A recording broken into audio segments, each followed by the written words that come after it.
Mansfield Park, 1814, by Jane Austen. Chapter I. About 30 years ago, Miss Maria Ward, of Huntingdon, with only £7,000, had the good luck to captivate Sir Thomas Bertram, of Mansfield Park, in the county of Northampton, and to be thereby raised to the rank of a baronet lady, with all the comforts and consequences of an handsome house and large income.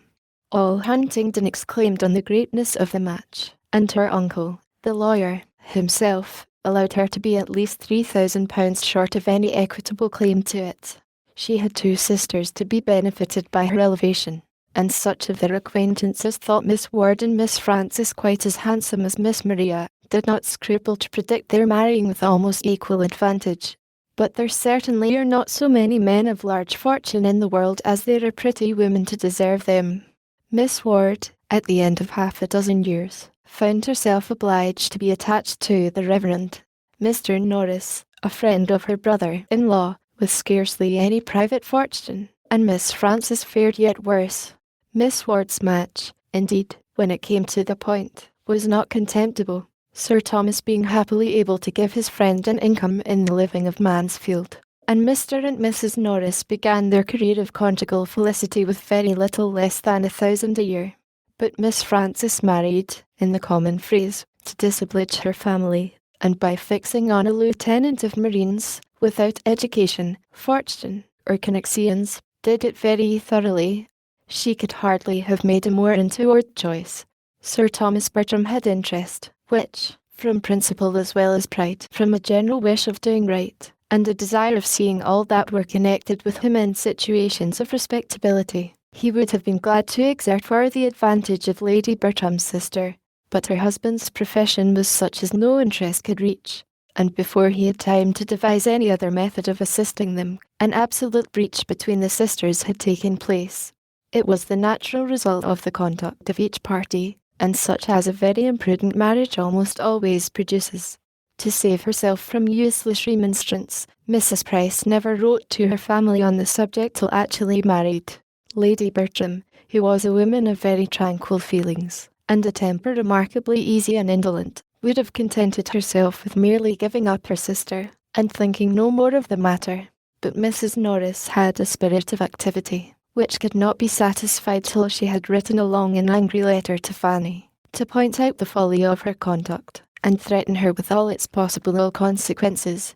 Mrs. Price, in her turn, was injured and angry, and in answer, which comprehended each sister in its bitterness, and bestowed such very disrespectful reflections on the pride of Sir Thomas as Mrs. Norris could not possibly keep to herself, put an end to all intercourse between them for a considerable period. Their homes were so distant, and the circles in which they moved so distinct, as almost to preclude the means of ever hearing of each other's existence during the 11 following years, or, at least, to make it very wonderful to Sir Thomas that Mrs. Norris should ever have it in her power to tell them, as she now and then did, in an angry voice, that Fanny had got another child. By the end of 11 years, however, Mrs. Price could no longer afford to cherish pride or resentment, or to lose one connexion that might possibly assist her. A large and still increasing family, an husband disabled for active service, but not the less equal to company and good liquor, and a very small income to supply their wants, made her eager to regain the friends she had so carelessly sacrificed, and she addressed Lady Bertram in a letter which spoke so much contrition and despondence, such a superfluity of children, and such a want of almost everything else, as could not but dispose them all to a reconciliation. She was preparing for her 9th lying in, and after bewailing the circumstance, and imploring their countenance as sponsors to the expected child, she could not conceal how important she felt they might be to the future maintenance of the 8 already in being.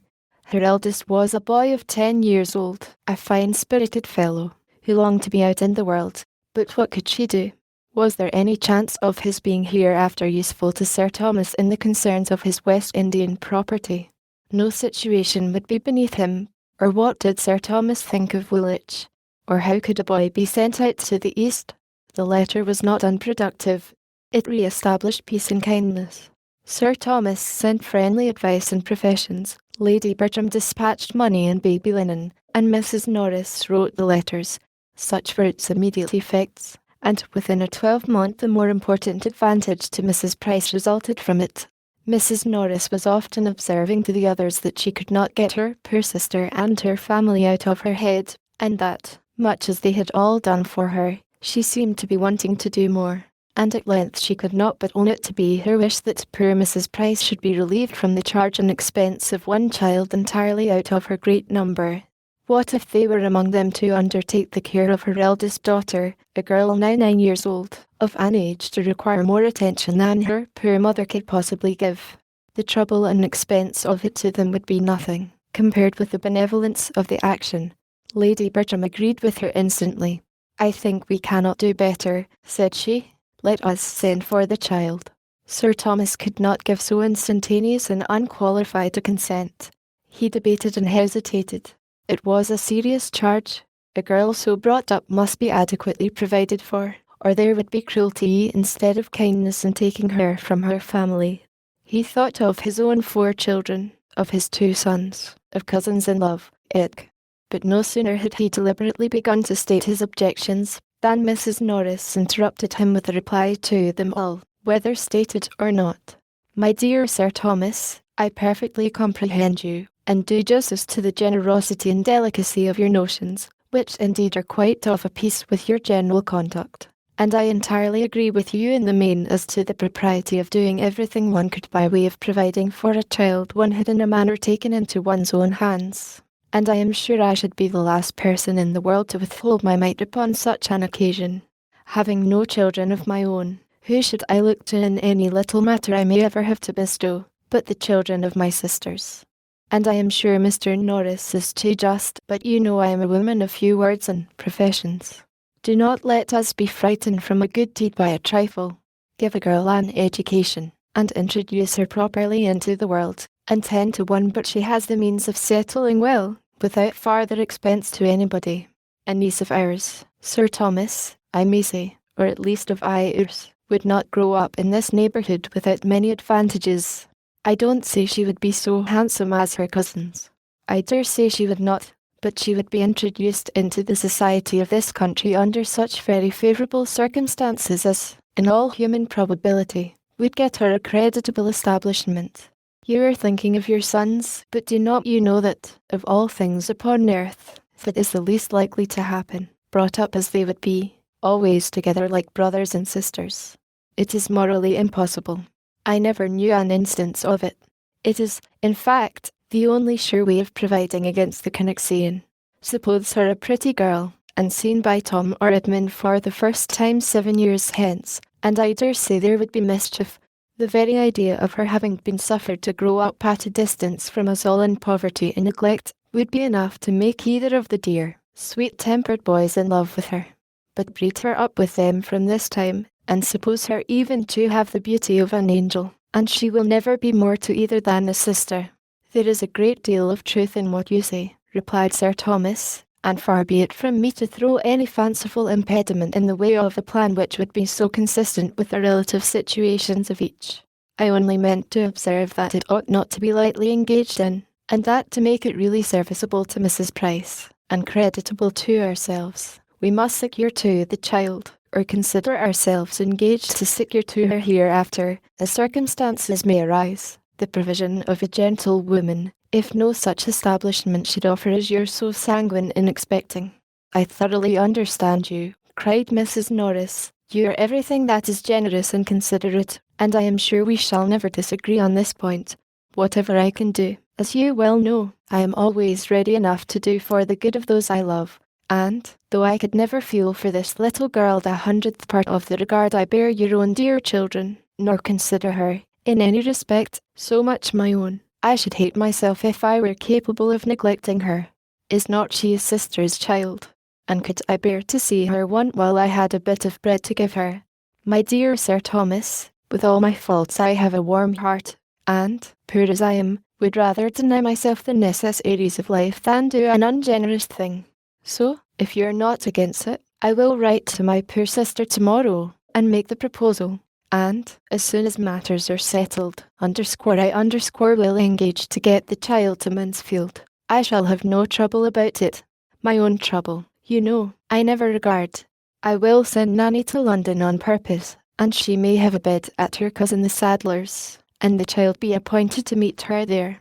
They may easily get her from Portsmouth to town by the coach, under the care of any creditable person that may chance to be going. I dare say there is always some reputable tradesman's wife or other going up. Except to the attack on Nanny's cousin, Sir Thomas no longer made any objection, and a more respectable, though less economical rendezvous being accordingly substituted, everything was considered as settled, and the pleasures of so benevolent a scheme were already enjoyed. The division of gratifying sensations ought not, in strict justice, to have been equal, for Sir Thomas was fully resolved to be the real and consistent patron of the selected child, and Mrs. Norris had not least intention of being at any expense whatever in her maintenance. As far as walking, talking, and contriving reached, she was thoroughly benevolent, and nobody knew better how to dictate liberality to others, but her love of money was equal to her love of directing, and she knew quite as well how to save her own as to spend that of her friends. Having married on a narrower income than she had been used to look forward to, she had, from the first, fancied a very strict line of economy necessary, and what was begun as a matter of prudence soon grew into a matter of choice, as an object of that needful solicitude which there were no children to supply. Had there been a family to provide for, Mrs. Norris might never have saved her money, but having no care of the kind, there was nothing to impede her frugality, or lessen the comfort of making a yearly addition to an income which they had never lived up to. Under this infatuating principle, counteracted by no real affection for her sister, it was impossible for her to aim at more than the credit of projecting and arranging so expensive a charity, though perhaps she might so little know herself as to walk home to the parsonage, after this conversation, in the happy belief of being the most liberal-minded sister in the world. When the subject was brought forward again, her views were more fully explained, and, in reply to Lady Bertram's calm inquiry of "Where shall the child come to first, sister, to you or to us?" Sir Thomas heard with some surprise that it would be totally out of Mrs. Norris's power to take any share in the personal charge of her. He had been considering her as a particularly welcome addition at the parsonage, as a desirable companion to an aunt who had no children of her own, but he found himself wholly mistaken. Mrs. Norris was sorry to say that the little girl staying with him, at least as things then were, was quite out of the question. Poor Mr. Norris's indifferent state of health made it an impossibility. He could no more bear the noise of a child than he could fly. If, indeed, he should ever get well of his gouty complaints, it would be a different matter. She should then be glad to take her turn, and think nothing of the inconvenience. But just now, poor Mr. Norris took up every moment of her time, and the very mention of such a thing she was sure would distract him. "Then she had better come to us," said Lady Bertram, with the utmost composure. After a short pause, Sir Thomas added with dignity, "Yes, let her home be in this house. We will endeavour to do duty by her, and she will, at least, have the advantage of companions of her own age, and of a regular instructress." "Very true," cried Mrs. Norris, "which are both very important considerations, and it will be just the same to Miss Lee whether she has 3 girls to teach, or only 2. There can be no difference. I only wish I could be more useful, but you see I do all in my power. I am not one of those that spare their own trouble, and Nanny shall fetch her, however it may put me to inconvenience who have my chief counsellor away for 3 days. I suppose, sister, you will put the child in the little white attic, near the old nurseries. It will be much the best place for her, so near Miss Lee, and not far from the girls, and close by the housemaids, who could either of them help to dress her, you know, and take care of her clothes, for I suppose you would not think it fair to expect Ellis to wait on her as well as the others. Indeed, I do not see that you could possibly place her anywhere else." Lady Bertram made no opposition. "I hope she will prove a well-disposed girl," continued Mrs. Norris, "and be sensible of her uncommon good fortune in having such friends." "Should her disposition be really bad," said Sir Thomas, "we must not, for our own children's sake, continue her in the family, but there is no reason to expect so great an evil. We shall probably see much to wish altered in her, and must prepare ourselves for gross ignorance, some meanness of opinions, and very distressing vulgarity of manner. But these are not incurable faults, nor, I trust, can they be dangerous for her associates. Had my daughters been younger than herself, I should have considered the introduction of such a companion as a matter of very serious moment, but, as it is, I hope there can be nothing to fear for them, and everything to hope for her, from the association. That is exactly what I think, cried Mrs. Norris, and what I was saying to my husband this morning. It will be an education for the child, said I, only being with her cousins. If Miss Lee taught her nothing, she would learn to be good and clever from them. I hope she will not tease my poor pug, said Lady Bertram. I have but just got Julia to leave it alone. There will be some difficulty in her way, Mrs. Norris, observed Sir Thomas, as to the distinction proper to be made between the girls as they grow up, how to preserve in the minds of my daughters the consciousness of what they are, without making them think too lowly of their cousin, and how, without depressing her spirits too far, to make her remember that she is not _Miss Bertram. I should wish to see them very good friends, and it would, on no account, authorize in my girls the smallest degree of arrogance towards their relation, but still they cannot be equals. Their rank, fortune, rights, and expectations will always be different. It is a point of great delicacy, and you must assist us in our endeavours to choose exactly the right line of conduct. Mrs. Norris was quite at his service, and though she perfectly agreed with him as to its being a most difficult thing, encouraged him to hope that between them it would be easily managed. It will be readily believed that Mrs. Norris did not write to her sister in vain. Mrs. Price seemed rather surprised that the girl should be fixed on, when she had so many fine boys, but accepted the offer most thankfully, assuring them of her daughter's being a very well-disposed, good-humoured girl, and trusting they would never have cause to throw her off. She spoke of her father as somewhat delicate and puny, but was sanguine in the hope of her being materially better for change of air. Poor woman! She probably thought change of air might agree with many of her children. Chapter 2. The little girl performed her long journey in safety, and at Northampton was met by Mrs. Norris, who thus regaled in the credit of being foremost to welcome her, and in the importance of leading her into the others, and recommending her to their kindness. Fanny Price was at this time just 10 years old, and though there might not be much in her first appearance to captivate, there was, at least, nothing to disgust her relations. She was small of her age, with no glow of complexion, nor any other striking beauty, exceedingly timid and shy, and shrinking from notice, but her air, though awkward, was not vulgar, her voice was sweet, and when she spoke her countenance was pretty.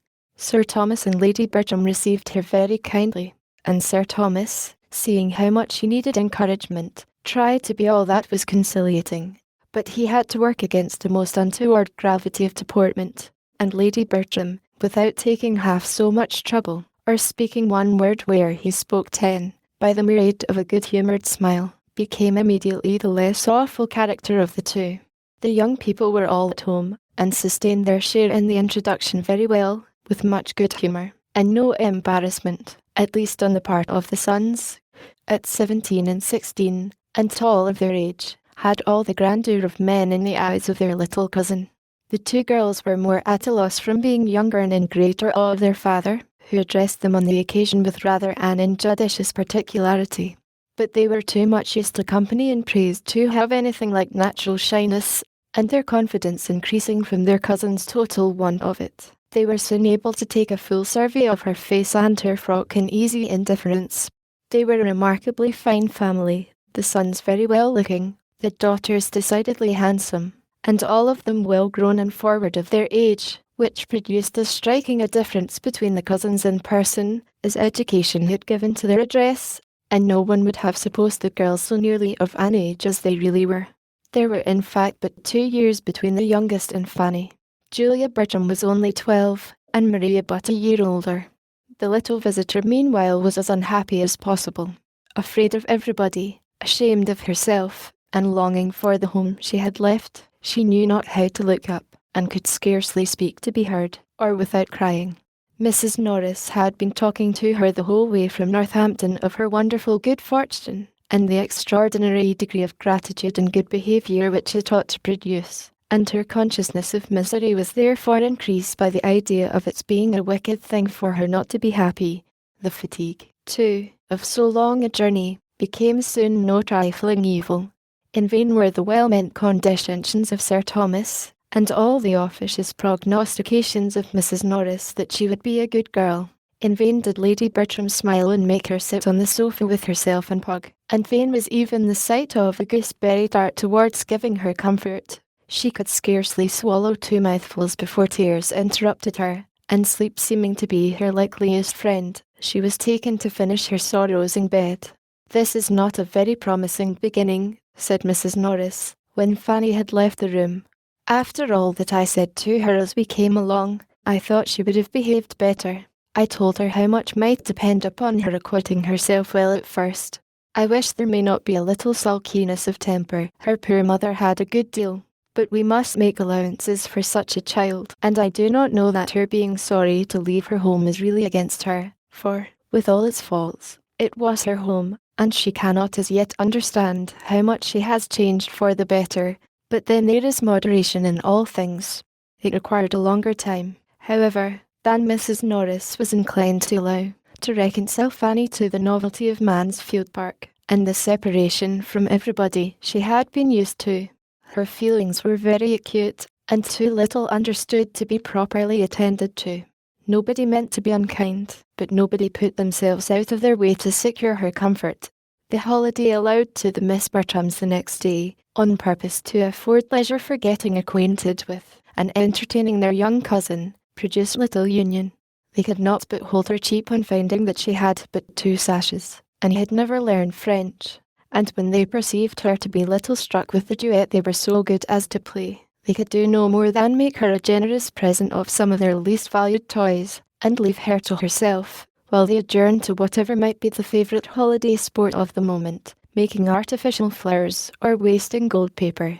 Fanny, whether near or from her cousins, whether in the schoolroom, the drawing-room, or the shrubbery, was equally forlorn, finding something to fear in every person and place.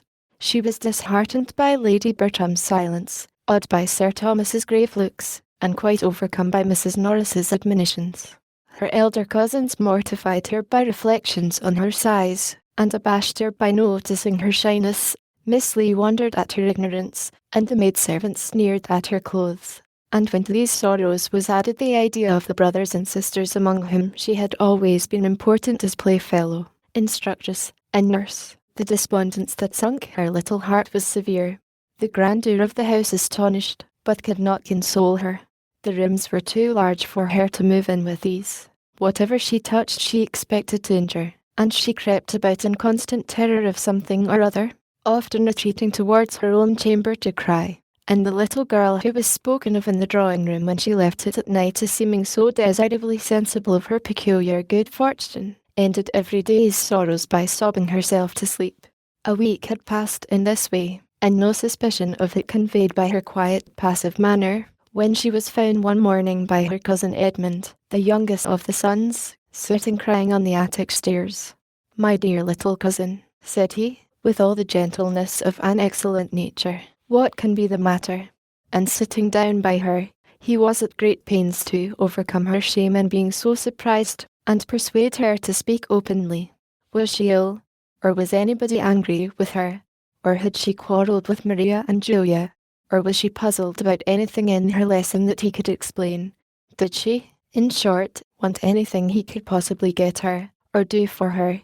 For a long while no answer could be obtained beyond a "No, no, not at all, no, thank you." But he still persevered, and no sooner had he begun to revert to her own home, than her increased sobs explained to him where the grievance lay. He tried to console her. "You're sorry to leave Mamma, my dear little Fanny," said he, "which shows you to be a very good girl. But you must remember that you are with relations and friends, who all love you, and wish to make you happy. Let us walk out in the park, and you shall tell me all about your brothers and sisters." On pursuing the subject, he found that, dear as all these brothers and sisters generally were, there was one among them who ran more in her thoughts than the rest. It was William whom she talked of most, and wanted most to see. William, the eldest, a year older than herself, her constant companion and friend, her advocate with her mother, of whom he was the darling, in every distress. William did not like she should come away. He had told her he should miss her very much indeed. But William will write to you, I dare say. Yes, he had promised he would, but he had told her to write first. And when shall you do it? She hung her head and answered hesitatingly. She did not know. She had not any paper. If that be all your difficulty, I will furnish you with paper and every other material, and you may write your letter whenever you choose. Would it make you happy to write to William? Yes, very. Then let it be done now. Come with me into the breakfast room. We shall find everything there, and be sure of having the room to ourselves. But, cousin, will it go to the post? Yes, depend upon me it shall. It shall go with the other letters. And, as your uncle will frank it, it will cost William nothing. My uncle, repeated Fanny, with a frightened look. Yes, when you have written the letter, I will take it to my father to frank. Fanny thought it a bold measure, but offered no further resistance, and they went together into the breakfast room, where Edmund prepared her paper, and ruled her lines with all the goodwill that her brother could himself have felt, and probably with somewhat more exactness. He continued with her the whole time of her writing, to assist her with his penknife or his orthography, as either were wanted, and added to these attentions, which she felt very much, a kindness to her brother which delighted her beyond all the rest. He wrote with his own hand his love to his cousin William, and sent him half a guinea under the seal. Fanny's feelings on the occasion were such as she believed herself incapable of expressing, but her countenance and a few artless words fully conveyed all their gratitude and delight, and her cousin began to find her an interesting object. He talked to her more, and, from all that she said, was convinced of her having an affectionate heart, and a strong desire of doing right, and he could perceive her to be farther entitled to attention by great sensibility of her situation, and great timidity. He had never knowingly given her pain, but he now felt that she required more positive kindness, and with that view endeavoured, in the first place, to lessen her fears of them all, and gave her especially a great deal of good advice as to playing with Maria and Julia, and being as moody as possible. From this day Fanny grew more comfortable. She felt that she had a friend, and the kindness of her cousin Edmund gave her better spirits with everybody else. The place became less strange, and the people less formidable, and if there were some amongst them whom she could not cease to fear, she began at least to know their ways, and to catch the best manner of conforming to them. The little rusticities and awkwardnesses which had at first made grievous inroads on the tranquillity of all, and not least of herself, necessarily wore away, and she was no longer materially afraid to appear before her uncle, nor did her Aunt Norris's voice make her start very much. To her cousin she became occasionally an acceptable companion, though unworthy, from inferiority of age and strength, to be their constant associate. Their pleasures and schemes were sometimes of a nature to make a third very useful, especially when that third was of an obliging, yielding temper, and they could not but own, when their aunt inquired into her faults, or their brother Edmund urged her claims to their kindness, that Fanny was good-natured enough. Edmund was uniformly kind himself, and she had nothing worse to endure on the part of Tom than that sort of merriment which a young man of 17 will always think fair with a child of 10. He was just entering into life, full of spirits, and with all the liberal dispositions of an eldest son, who feels born only for expense and enjoyment. His kindness to his little cousin was consistent with his situation and rights. He made her some very pretty presents, and laughed at her. As her appearance and spirits improved, Sir Thomas and Mrs. Norris thought with greater satisfaction of their benevolent plan, and it was pretty soon decided between them that, though far from clever, she showed a tractable disposition, and seemed likely to give them little trouble. A mean opinion of her abilities was not confined to them. Fanny could read, work, and write, but she had been taught nothing more, and as her cousins found her ignorant of many things with which they had been long familiar, they thought her prodigiously stupid, and for the first 2 or 3 weeks were continually bringing some fresh report of it into the drawing-room. Dear mamma, only think, my cousin cannot put the map of Europe together, or my cousin cannot tell the principal rivers in Russia, or she never heard of Asia Minor, or she does not know the difference between watercolours and crayons. How strange. Did you ever hear anything so stupid? My dear, their considerate aunt would reply, It is very bad, but you must not expect everybody to be as forward and quick at learning as yourself. But, Aunt, she is really so very ignorant. Do you know, we asked her last night which way she would go to get to Ireland, and she said she should cross to the Isle of Wight. She thinks of nothing but the Isle of Wight, and she calls it the _Island_, as if there were no other island in the world.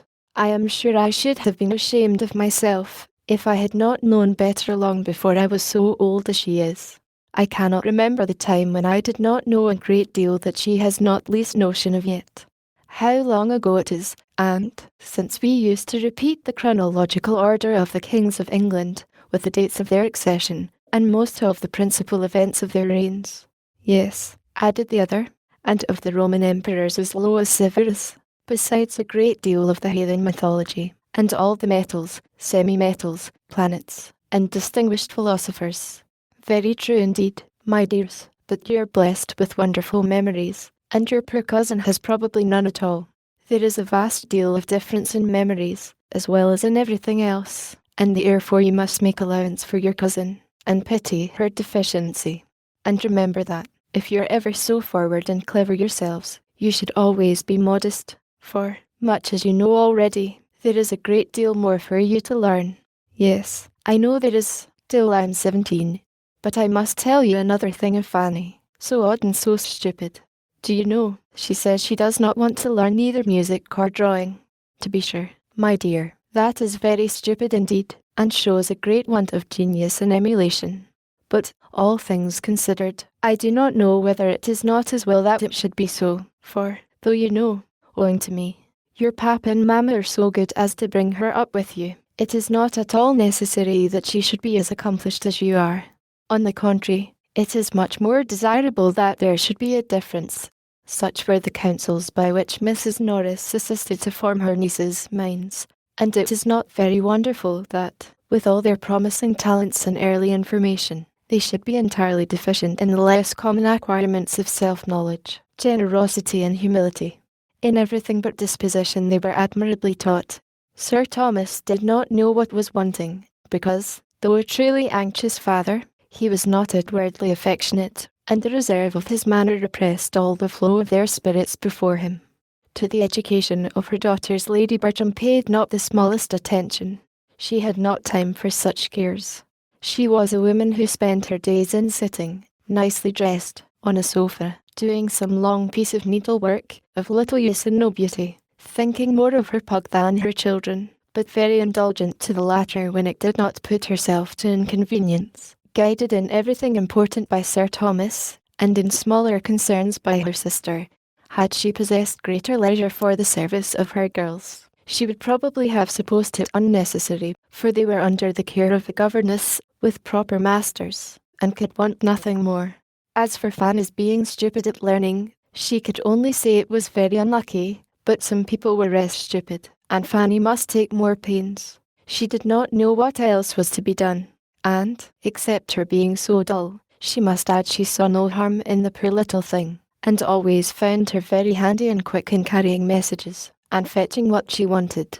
Fanny, with all her faults of ignorance and timidity, was fixed at Mansfield Park, and learning to transfer in its favour much of her attachment to her former home, grew up there not unhappily among her cousins. There was no positive ill-naturing Maria or Julia, and though Fanny was often mortified by their treatment of her, she thought too lowly of her own claims to feel injured by it.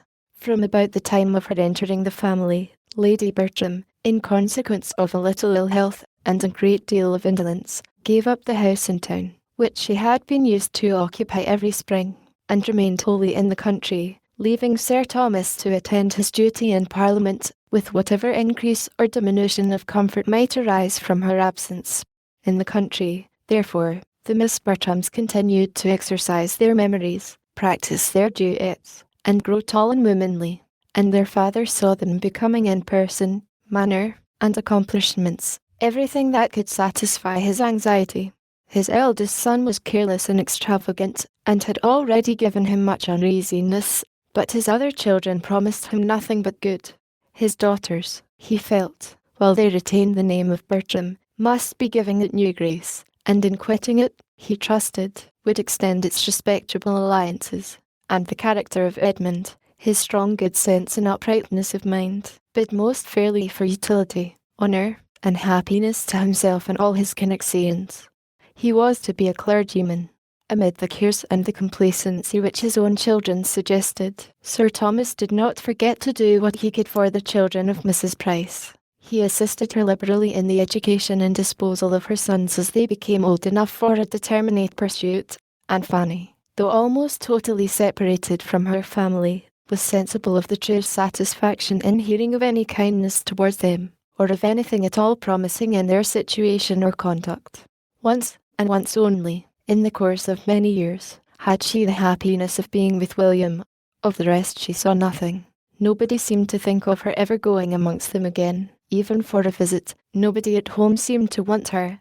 But William, determining, soon after her removal, to be a sailor, was invited to spend a week with his sister in Northamptonshire before he went to sea. Their eager affection in meeting, their exquisite delight in being together, their hours of happy mirth, and moments of serious conference, may be imagined, as well as the sanguine views and spirits of the boy even to the last, and the misery of the girl when he left her. Luckily the visit happened in the Christmas holidays, when she could directly look for comfort to her cousin Edmund, and he told her such charming things of what William was to do, and be hereafter, in consequence of his profession, as made her gradually admit that the separation might have some use. Edmund's friendship never failed her. His leaving Eton for Oxford made no change in his kind dispositions, and only afforded more frequent opportunities of proving them. Without any display of doing more than the rest, or any fear of doing too much, he was always true to her interests, and considerate of her feelings, trying to make her good qualities understood, and to conquer the diffidence which prevented their being more apparent, giving her advice, consolation, and encouragement, kept back as she was by everybody else. His single support could not bring her forward, but his attentions were otherwise of the highest importance in assisting the improvement of her mind, and extending its pleasures. He knew her to be clever, to have a quick apprehension as well as good sense, and a fondness for reading, which, properly directed, must be an education in itself.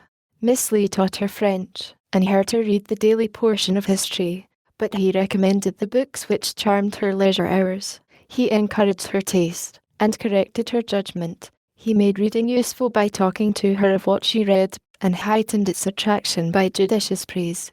In return for such services she loved him better than anybody in the world except William. Her heart was divided between the two. Chapter 3. The first event of any importance in the family was the death of Mr. Norris, which happened when Fanny was about 15, and necessarily introduced alterations and novelties. Mrs. Norris, on quitting the parsonage, removed first to the park, and afterwards to a small house of Sir Thomas's in the village, and consoled herself for the loss of her husband by considering that she could do very well without him, and for her reduction of income by the evident necessity of stricter economy. The living was hereafter for Edmund, and, had his uncle died a few years sooner, it would have been duly given to some friend to hold till he were old enough for orders. But Tom's extravagance had, previous to the event, been so great as to render a different disposal of the next presentation necessary, and the younger brother must help to pay for the pleasures of the elder. There was another family living actually held for Edmund, but though this circumstance had made the arrangement somewhat easier to Sir Thomas's conscience, he could not but feel it to be an act of injustice, and he earnestly tried to impress his eldest son with the same conviction, in the hope of its producing a better effect than anything he had yet been able to say or do. "I blush for you, Tom," said he, in his most dignified manner. "I blush for the expedient which I am driven on, and I trust I may pity your feelings as a brother on the occasion. You have robbed Edmund for 10, 20, 30 years, perhaps for life, of more than half the income which ought to be his. It may hereafter be in my power, or in yours, I hope it will, to procure him better preferment, but it must not be forgotten that no benefit of that sort would have been beyond his natural claims on us, and that nothing can, in fact, be an equivalent for the certain advantage which he is now obliged to forego through the urgency of your debts." Tom listened with some shame and some sorrow, but escaping as quickly as possible, could soon with cheerful selfishness reflect, firstly, that he had not been half so much in debt as some of his friends, secondly, that his father had made a most tiresome piece of work of it, and, thirdly, that the future incumbent, whoever he might be, would, in all probability, die very soon. On Mr. Norris's death the presentation became the right of a Dr. Grant, who came consequently to reside at Mansfield, and on proving to be a hearty man of 45, seemed likely to disappoint Mr. Bertram's calculations. But no, he was a short-necked, apoplectic sort of fellow, and, plied well with good things, would soon pop off. He had a wife about 15 years his junior, but no children, and they entered the neighbourhood with the usual fair report of being very respectable, agreeable people. The time was now come when Sir Thomas expected his sister-in-law to claim her share in their niece, the change in Mrs. Norris's situation, and the improvement in Fanny's age, seeming not merely to do away any former objection to their living together, but even to give it the most decided eligibility. And as his own circumstances were rendered less fair than heretofore, by some recent losses on his West India estate, in addition to his eldest son's extravagance, it became not undesirable to himself to be relieved from the expense of her support, and the obligation of her future provision. In the fullness of his belief that such a thing must be, he mentioned its probability to his wife, and the first time of the subject's occurring to her again happening to be when Fanny was present, she calmly observed to her, "So, Fanny, you are going to leave us, and live with my sister. How shall you like it?" Fanny was too much surprised to do more than repeat her aunt's words. "Going to leave you?" "Yes, my dear. Why should you be astonished? You have been 5 years with us, and my sister always meant to take you when Mr. Norris died. But you must come up and tack on my patterns all the same." The news was as disagreeable to Fanny as it had been unexpected. She had never received kindness from her Aunt Norris, and could not love her. "I shall be very sorry to go away," said she, with a faltering voice. "Yes, I dare say you will. That's natural enough. I suppose you have had as little to vex you since you came into this house as any creature in the world. I hope I am not ungrateful, Aunt," said Fanny modestly. "No, my dear, I hope not. I have always found you a very good girl, and am I never to live here again?" "Never, my dear. But you're sure of a comfortable home. It can make very little difference to you, whether you're in one house or the other." Fanny left the room with a very sorrowful heart. She could not feel the difference to be so small. She could not think of living with her aunt with anything like satisfaction. As soon as she met with Edmund, she told him her distress. "Cousin," said she, "something is going to happen which I do not like at all. And though you have often persuaded me into being reconciled to things that I disliked at first, you will not be able to do it now. I am going to live entirely with my Aunt Norris." "Indeed?" "Yes, my Aunt Bertram has just told me so. It is quite settled. I am to leave Mansfield Park, and go to the White House, I suppose, as soon as she is removed there." "Well, Fanny, and if the plan were not unpleasant to you, I should call it an excellent one." "Oh, cousin, it has everything else in its favour. My aunt is acting like a sensible woman in wishing for you. She is choosing a friend and companion exactly where she ought, and I am glad her love of money does not interfere. You will be what you ought to be to her. I hope it does not distress you very much, Fanny." "Indeed it does. I cannot like it.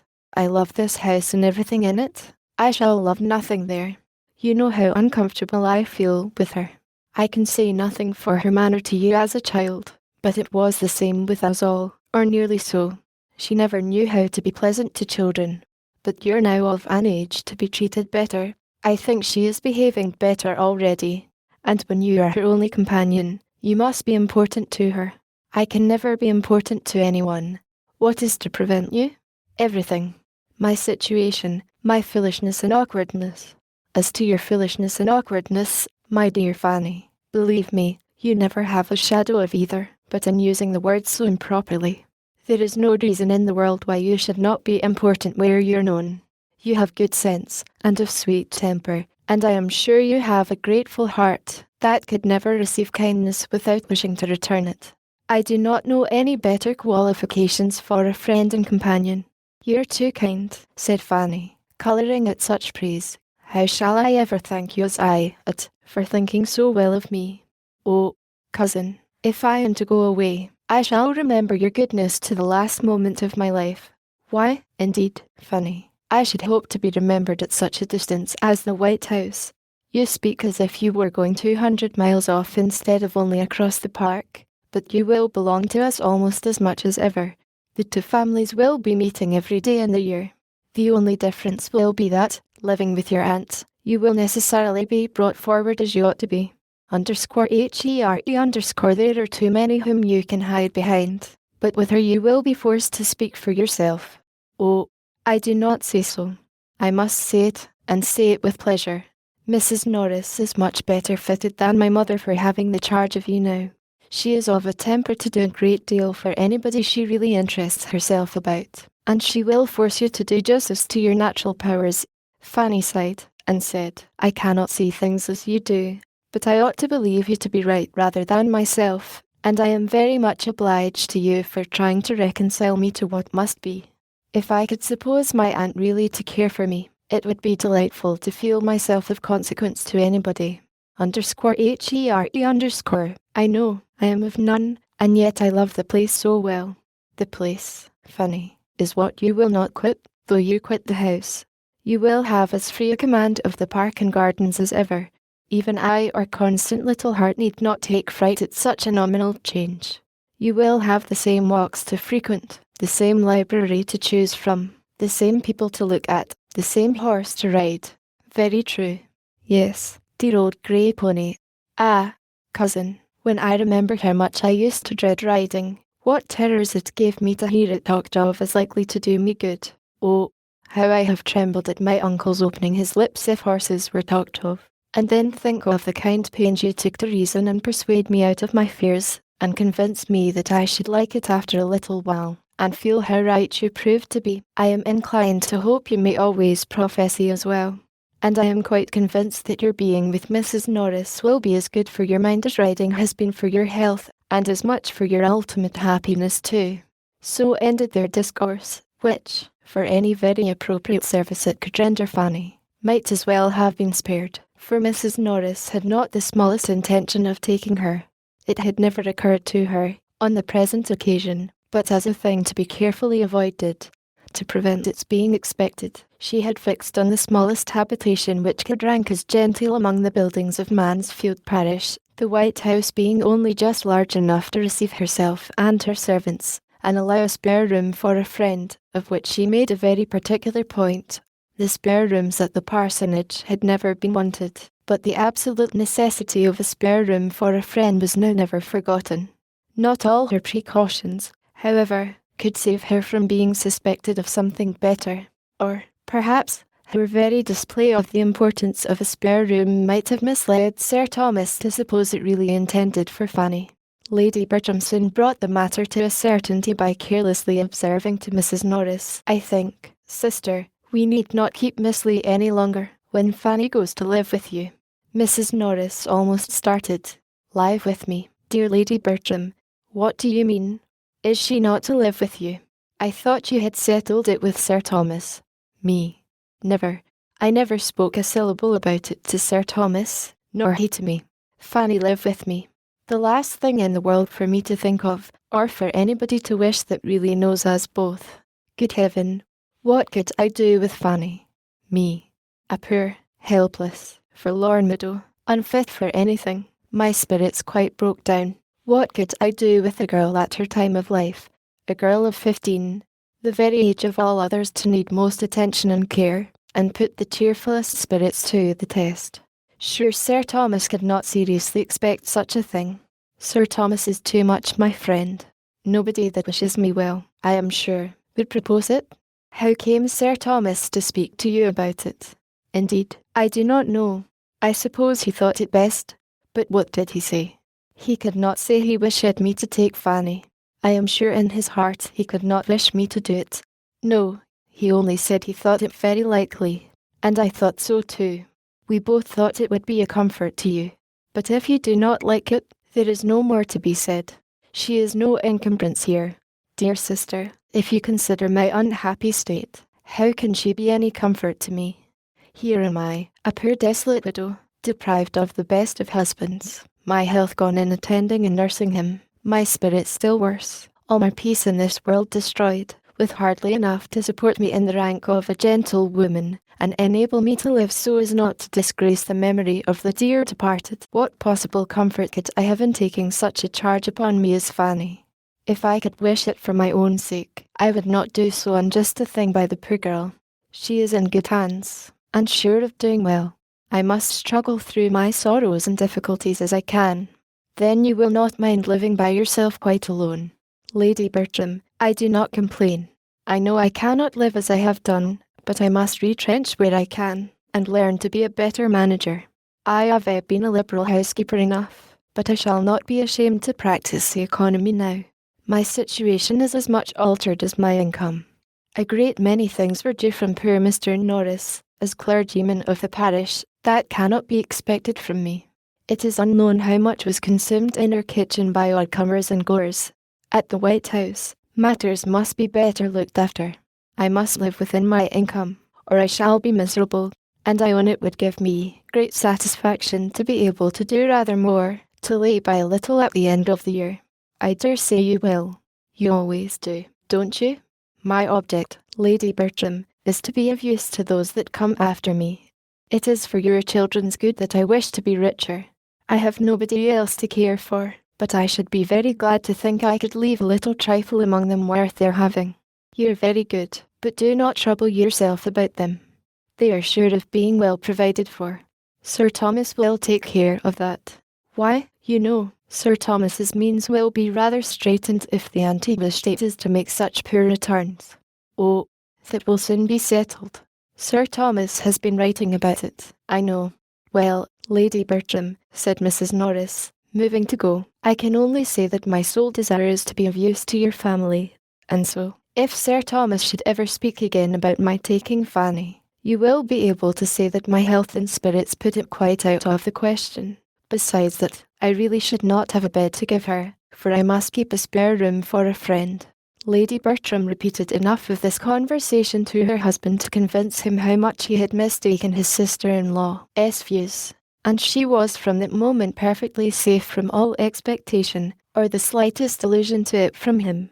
He could not but wonder at her refusing to do anything for a niece whom she had been so forward to adopt. But, as she took early care to make him, as well as Lady Bertram, understand that whatever she possessed was designed for their family, he soon grew reconciled to a distinction which, at the same time that it was advantageous and complimentary to them, would enable him better to provide for Fanny himself. Fanny soon learned how unnecessary had been her fears of removal, and her spontaneous, untaught felicity on the discovery conveyed some consolation to Edmund for his disappointment in what he had expected to be so essentially serviceable to her. Mrs. Norris took possession of the White House, the Grants arrived at the parsonage, and these events over, everything at Mansfield went on for some time as usual. The Grant, showing its position to be friendly and sociable, gave great satisfaction in the main among their new acquaintance. They had their faults, and Mrs. Norris soon found them out. The doctor was very fond of eating, and would have a good dinner every day, and Mrs. Grant, instead of contriving to gratify him at little expense, gave her cook as high wages as they did at Mansfield Park, and was scarcely ever seen in her offices. Mrs. Norris could not speak with any temper of such grievances, nor of the quantity of butter and eggs that were regularly consumed in the house. Nobody loved plenty and hospitality more than herself. Nobody more hated beautiful doings. The parsonage, she believed, had never been wanting in comforts of any sort, had never borne a bad character in her to me, but this was a way of going on that she could not understand. A fine lady in a country parsonage was quite out of place. HER_storeroom, she thought, might have been good enough for Mrs. Grant to go into. Inquire where she would, she could not find out that Mrs. Grant had ever had more than £5,000. Lady Bertram listened without much interest to this sort of invective. She could not enter into the wrongs of an economist, but she felt all the injuries of beauty in Mrs. Grant's being so well settled in life without being handsome, and expressed her astonishment on that point almost as often, though not so diffusely, as Mrs. Norris discussed the other. These opinions had been hardly canvassed a year before another event arose of such importance in the family, as might fairly claim some place in the thoughts and conversation of the ladies. Sir Thomas found it expedient to go to Antigua himself, for the better arrangement of his affairs, and he took his eldest son with him, in the hope of detaching him from some bad connexions at home. They left England with the probability of being nearly a 12-month absent. The necessity of the measure in a pecuniary light, and the hope of its utility to his son, reconciled Sir Thomas to the effort of quitting the rest of his family, and of leaving his daughters to the direction of others at their present most interesting time of life. He could not think Lady Bertram quite equal to supply his place with them, or rather, to perform what should have been her own. But, in Mrs. Norris's watchful attention, and in Edmund's judgment, he had sufficient confidence to make him go without fears for their conduct. Lady Bertram did not at all like to have her husband leave her, but she was not disturbed by any alarm for his safety, or solicitude for his comfort, being one of those persons who think nothing can be dangerous, or difficult, or fatiguing to anybody but themselves. The Miss Bertrams were much to be pitied on the occasion, not for their sorrow, but for their want of it. Their father was no object of love to them. He had never seemed the friend of their pleasures, and his absence was unhappily most welcome. They were relieved by it from all restraint, and without aiming at one gratification that would probably have been forbidden by Sir Thomas, they felt themselves immediately at their own disposal, and to have every indulgence within their reach. Fanny's relief, and her consciousness of it, were quite equal to her cousin's. But a more tender nature suggested that her feelings were ungrateful, and she really grieved because she could not grieve. Sir Thomas, who had done so much for her and her brothers, and who was gone perhaps never to return, that she should see him go without a tear. It was a shameful insensibility. He had said to her, moreover, on the very last morning, that he hoped she might see William again in the course of the ensuing winter, and had charged her to write and invite him to Mansfield as soon as the squadron to which he belonged should be known to be in England. This was so thoughtful and kind, and would he only have smiled upon her, and called her, "My dear Fanny," while he said it, every former frown or cold address might have been forgotten.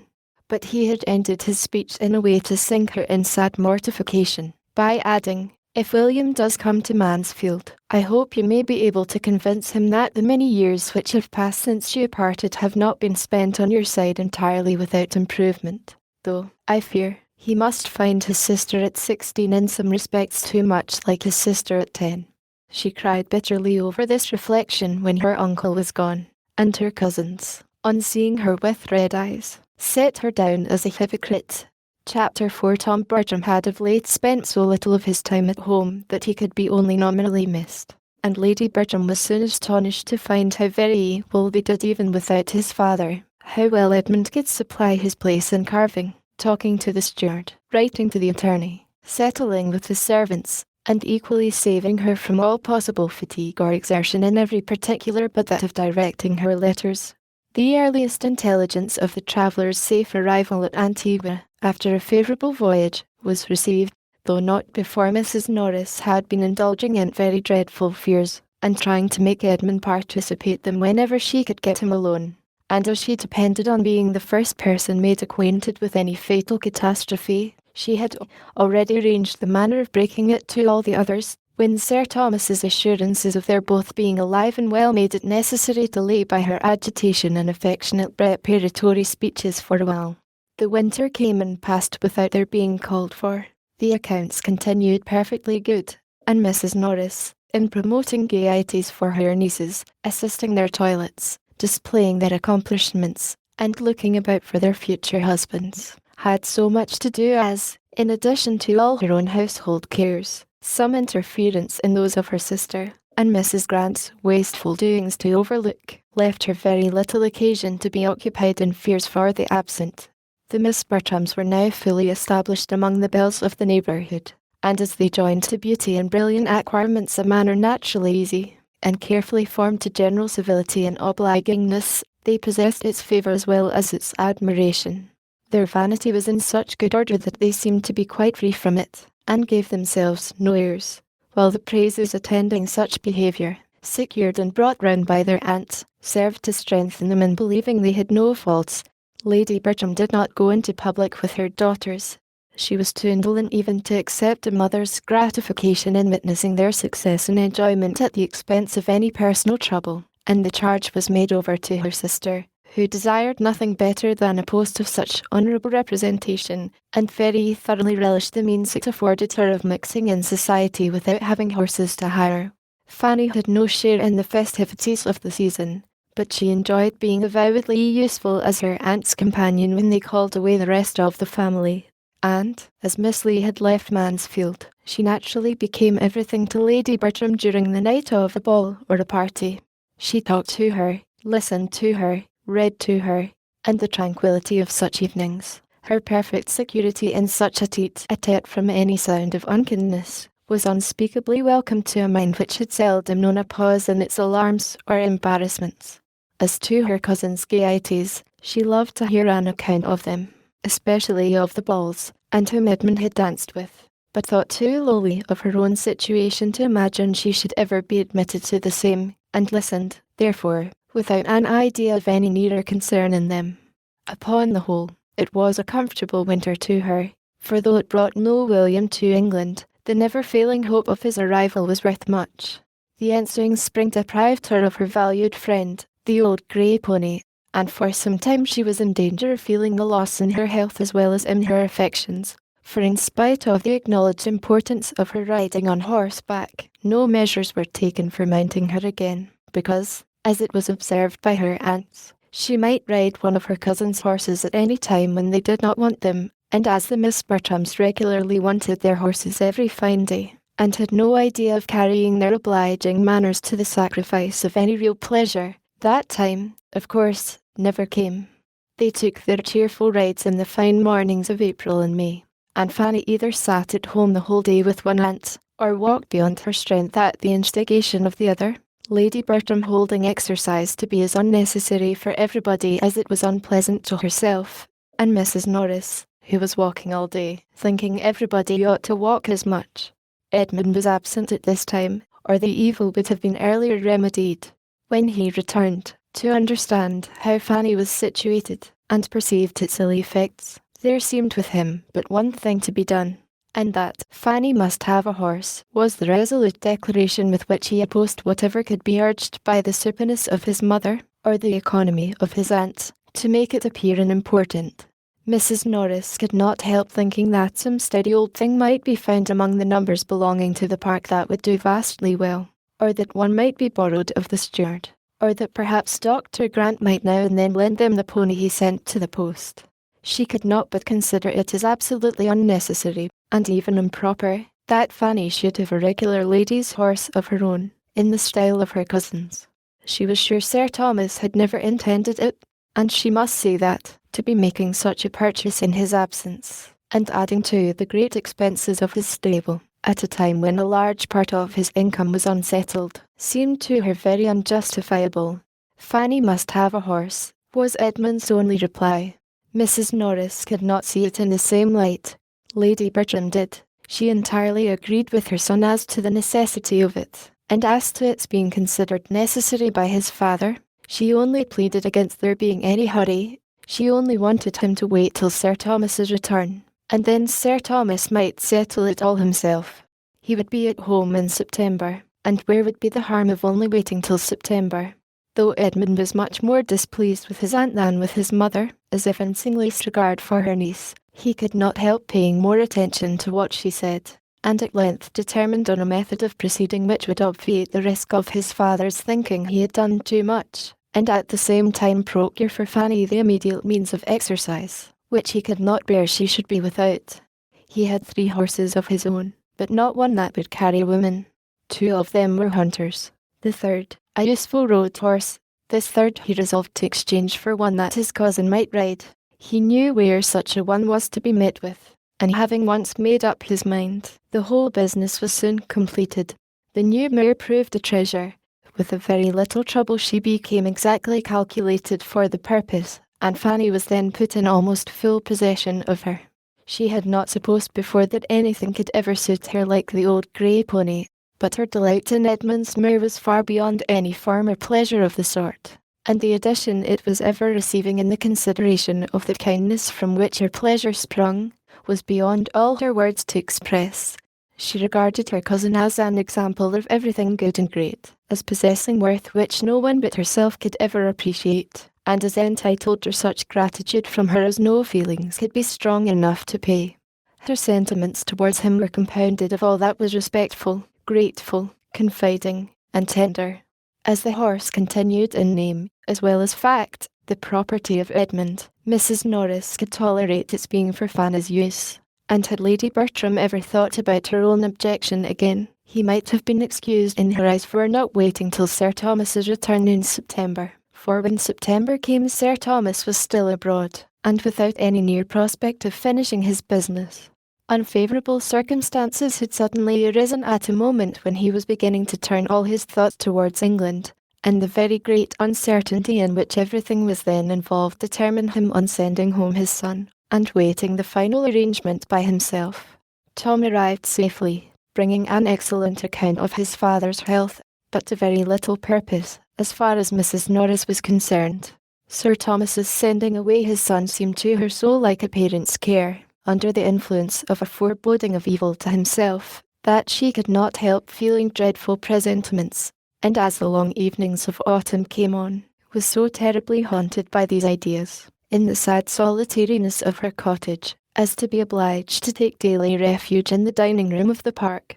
The return of winter engagements, however, was not without its effect, and in the course of their progress, her mind became so pleasantly occupied in superintending the fortunes of her eldest niece, as tolerably to quiet her nerves. If poor Sir Thomas were fated never to return, it would be peculiarly consoling to see their dear Maria well married, she very often thought, always when they were in the company of men of fortune, and particularly on the introduction of a young man who had recently succeeded to one of the largest estates and finest places in the country. Mr. Rushworth was from the first struck with the beauty of Miss Bertram, and, being inclined to marry, soon fancied himself in love. He was a heavy young man, with not more than common sense, but as there was nothing disagreeable in his figure or address, the young lady was well pleased with her conquest.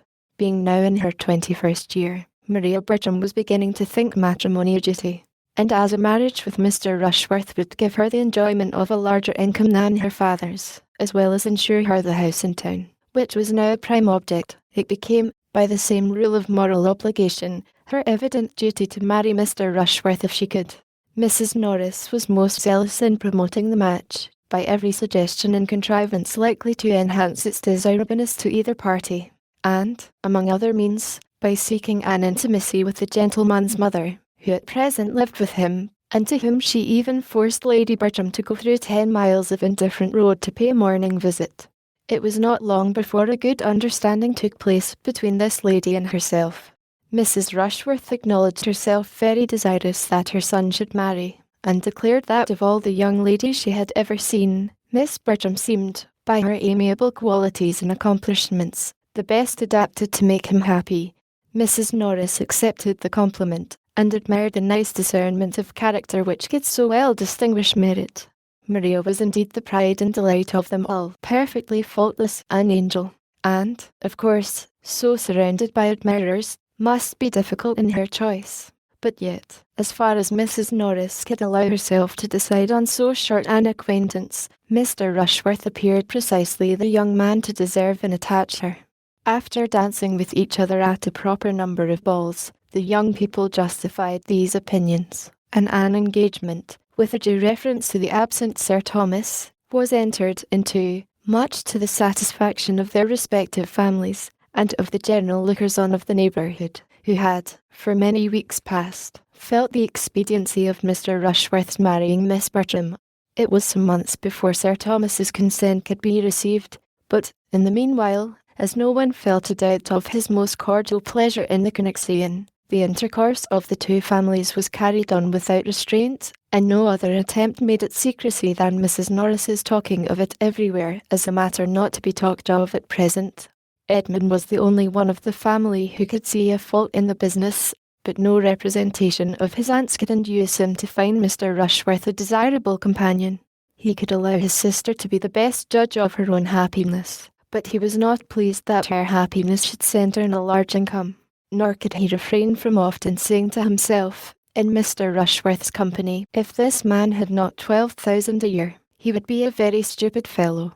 Sir Thomas, however, was truly happy in the prospect of an alliance so unquestionably advantageous, and of which he heard nothing but the perfectly good and agreeable. It was a connexion exactly of the right sort, in the same county, and the same interest, and his most hearty concurrence was conveyed as soon as possible. He only conditioned that the marriage should not take place before his return, which he was again looking eagerly forward to. He wrote in April, and had strong hopes of settling everything to his entire satisfaction, and leaving Antigua before the end of the summer. Such was the state of affairs in the month of July, and Fanny had just reached her 18th year, when the society of the village received an addition in the brother and sister of Mrs. Grant, a Mr. and Miss Crawford, the children of her mother by a second marriage. They were young people of fortune. The son had a good estate in Norfolk, the daughter £20,000. As children, their sister had been always very fond of them, but, as her own marriage had been soon followed by the death of their common parent, which left them to the care of a brother of their father, of whom Mrs. Grant knew nothing, she had scarcely seen them since. In their uncle's house they had found a kind home. Admiral and Mrs. Crawford, though agreeing in nothing else, were united in affection for these children, or, at least, were no farther adverse in their feelings than that each had their favourite, to whom they showed the greatest fondness of the two. The Admiral delighted in the boy, Mrs. Crawford doted on the girl, and it was the lady's death which now obliged her protégée, after some months' further trial at her uncle's house, to find another home. Admiral Crawford was a man of vicious conduct, who chose, instead of retaining his niece, to bring his mistress under his own roof, and to this Mrs. Grant was indebted for her sister's proposal of coming to her, a measure quite as welcome on one side as it could be expedient on the other, for Mrs. Grant, having by this time run through the usual resources of ladies residing in the country without a family of children, having more than filled her favourite sitting-room with pretty furniture, and made a choice collection of plants and poultry, was very much in want of some variety at home. The arrival, therefore, of a sister whom she had always loved, and now hoped to retain with her as long as she remained single, was highly agreeable, and her chief anxiety was lest Mansfield should not satisfy the habits of a young woman who had been mostly used to London. Miss Crawford was not entirely free from similar apprehensions, though they arose principally from doubts of her sister's style of living and tone of society, and it was not till after she had tried in vain to persuade her brother to settle with her at his own country house, that she could resolve to hazard herself among her other relations to anything like a permanence of abode, or limitation of society. Henry Crawford had, unluckily, a great dislike. He could not accommodate his sister in an article of such importance, but he escorted her, with the utmost kindness, into Northamptonshire, and is readily engaged to fetch her away again, at half an hour's notice, whenever she were weary of the place. The meeting was very satisfactory on each side. Miss Crawford found a sister without praiselessness or rusticity, a sister's husband who looked the gentleman, and a house commodious and well fitted up, and Mrs. Grant received in those whom she hoped to love better than ever a young man and woman of very prepossessing appearance. Mary Crawford was remarkably pretty. Henry, though not handsome, had air and countenance. The manners of both were lively and pleasant, and Mrs. Grant immediately gave them credit for everything else. She was delighted with each, but Mary was her dearest object, and having never been able to glory in beauty of her own, she thoroughly enjoyed the power of being proud of her sisters. She had not waited her arrival to look out for a suitable match for her. She had fixed on Tom Bertram, the eldest son of a baronet. Was not too good for a girl of £20,000, with all the elegance and accomplishments which Mrs. Grant foresaw in her, and being a warm-hearted, unreserved woman, Mary had not been 3 hours in the house before she told her what she had planned. Miss Crawford was glad to find a family of such consequence so very near them, and not at all displeased either at her sister's early care, or the choice it had fallen on. Matrimony was her object, provided she could marry well, and having seen Mr. Bertram in town, she knew that objection could no more be made to his person than to his situation in life. While she treated it as a joke, therefore, she did not forget to think of it seriously. The scheme was soon repeated to Henry. "And now," added Mrs. Grant, "I have thought of something to make it complete. I should dearly love to settle you both in this country, and therefore, Henry, you shall marry the youngest Miss Bertram, a nice, handsome, good-humoured, accomplished girl, who will make you very happy." Henry bowed and thanked her. "My dear sister," said Mary, "if you can persuade him into anything of the sort, it will be a fresh matter of delight to me to find myself allied to anybody so clever, and I shall only regret that you have not half a dozen daughters to dispose of. If you can persuade Henry to marry, you must have the address of a Frenchwoman. All that English abilities can do has been tried already. I have 3 very particular friends who have been all dying for him in their turn, and the pains which they, their mothers, very clever women, as well as my dear aunt and myself, have taken to reason, coax, or trick him into marrying, is inconceivable. He is the most horrible flirt that can be imagined. If your Miss Bertrams do not like to have their hearts broke, let them avoid Henry. My dear brother, I will not believe this of you. No, I am sure you're too good. You will be kinder than Mary. You will allow for the doubts of youth and inexperience. I am of a cautious temper, and unwilling to risk my happiness in a hurry. Nobody can think more highly of the matrimonial state than myself. I consider the blessing of a wife as most justly described in those discreet lines of the poet, "Heaven's last best gift." There, Mrs. Grant, you see how he dwells on one word, and only look at his smile. I assure you he is very detestable. The Admiral's lessons have quite spoiled him. "I pay very little regard," said Mrs. Grant, "to what any young person says on the subject of marriage. If they profess a disinclination for it, I only set it down that they have not yet seen the right person." Dr. Grant laughingly congratulated Miss Crawford on feeling no disinclination to the state herself. "Oh yes, I am not at all ashamed of it. I would have everybody marry if they can do it properly. I do not like to have people throw themselves away, but everybody should marry as soon as they can do it to advantage." Chapter V. The young people were pleased with each other from the first. On each side there was much to attract, and their acquaintance soon promised as early an intimacy as good manners would warrant. Miss Crawford's beauty did her no disservice with the Miss Bertrams. They were too handsome themselves to dislike any women for being so too, and were almost as much charmed as their brothers with her lively dark eye, clear brown complexion, and general prettiness. Had she been tall, full-formed, and fair, it might have been more of a trial, but as it was, there could be no comparison, and she was most allowably a sweet, pretty girl, while they were the finest young women in the country. Her brother was not handsome. No, when they first saw him he was absolutely plain, black and plain, but still he was the gentleman, with the pleasing address. The second meeting proved him not so very plain. He was plain, to be sure, but then he had so much countenance, and his teeth were so good, and he was so well made, that one soon forgot he was plain. And after a third interview, after dining in company with him at the parsonage, he was no longer allowed to be called so by anybody. He was, in fact, the most agreeable young man the sisters had ever known, and they were equally delighted with him. Miss Bertram's engagement made him in equity the property of Julia, of which Julia was fully aware, and before he had been at Mansfield a week, she was quite ready to be fallen in love with.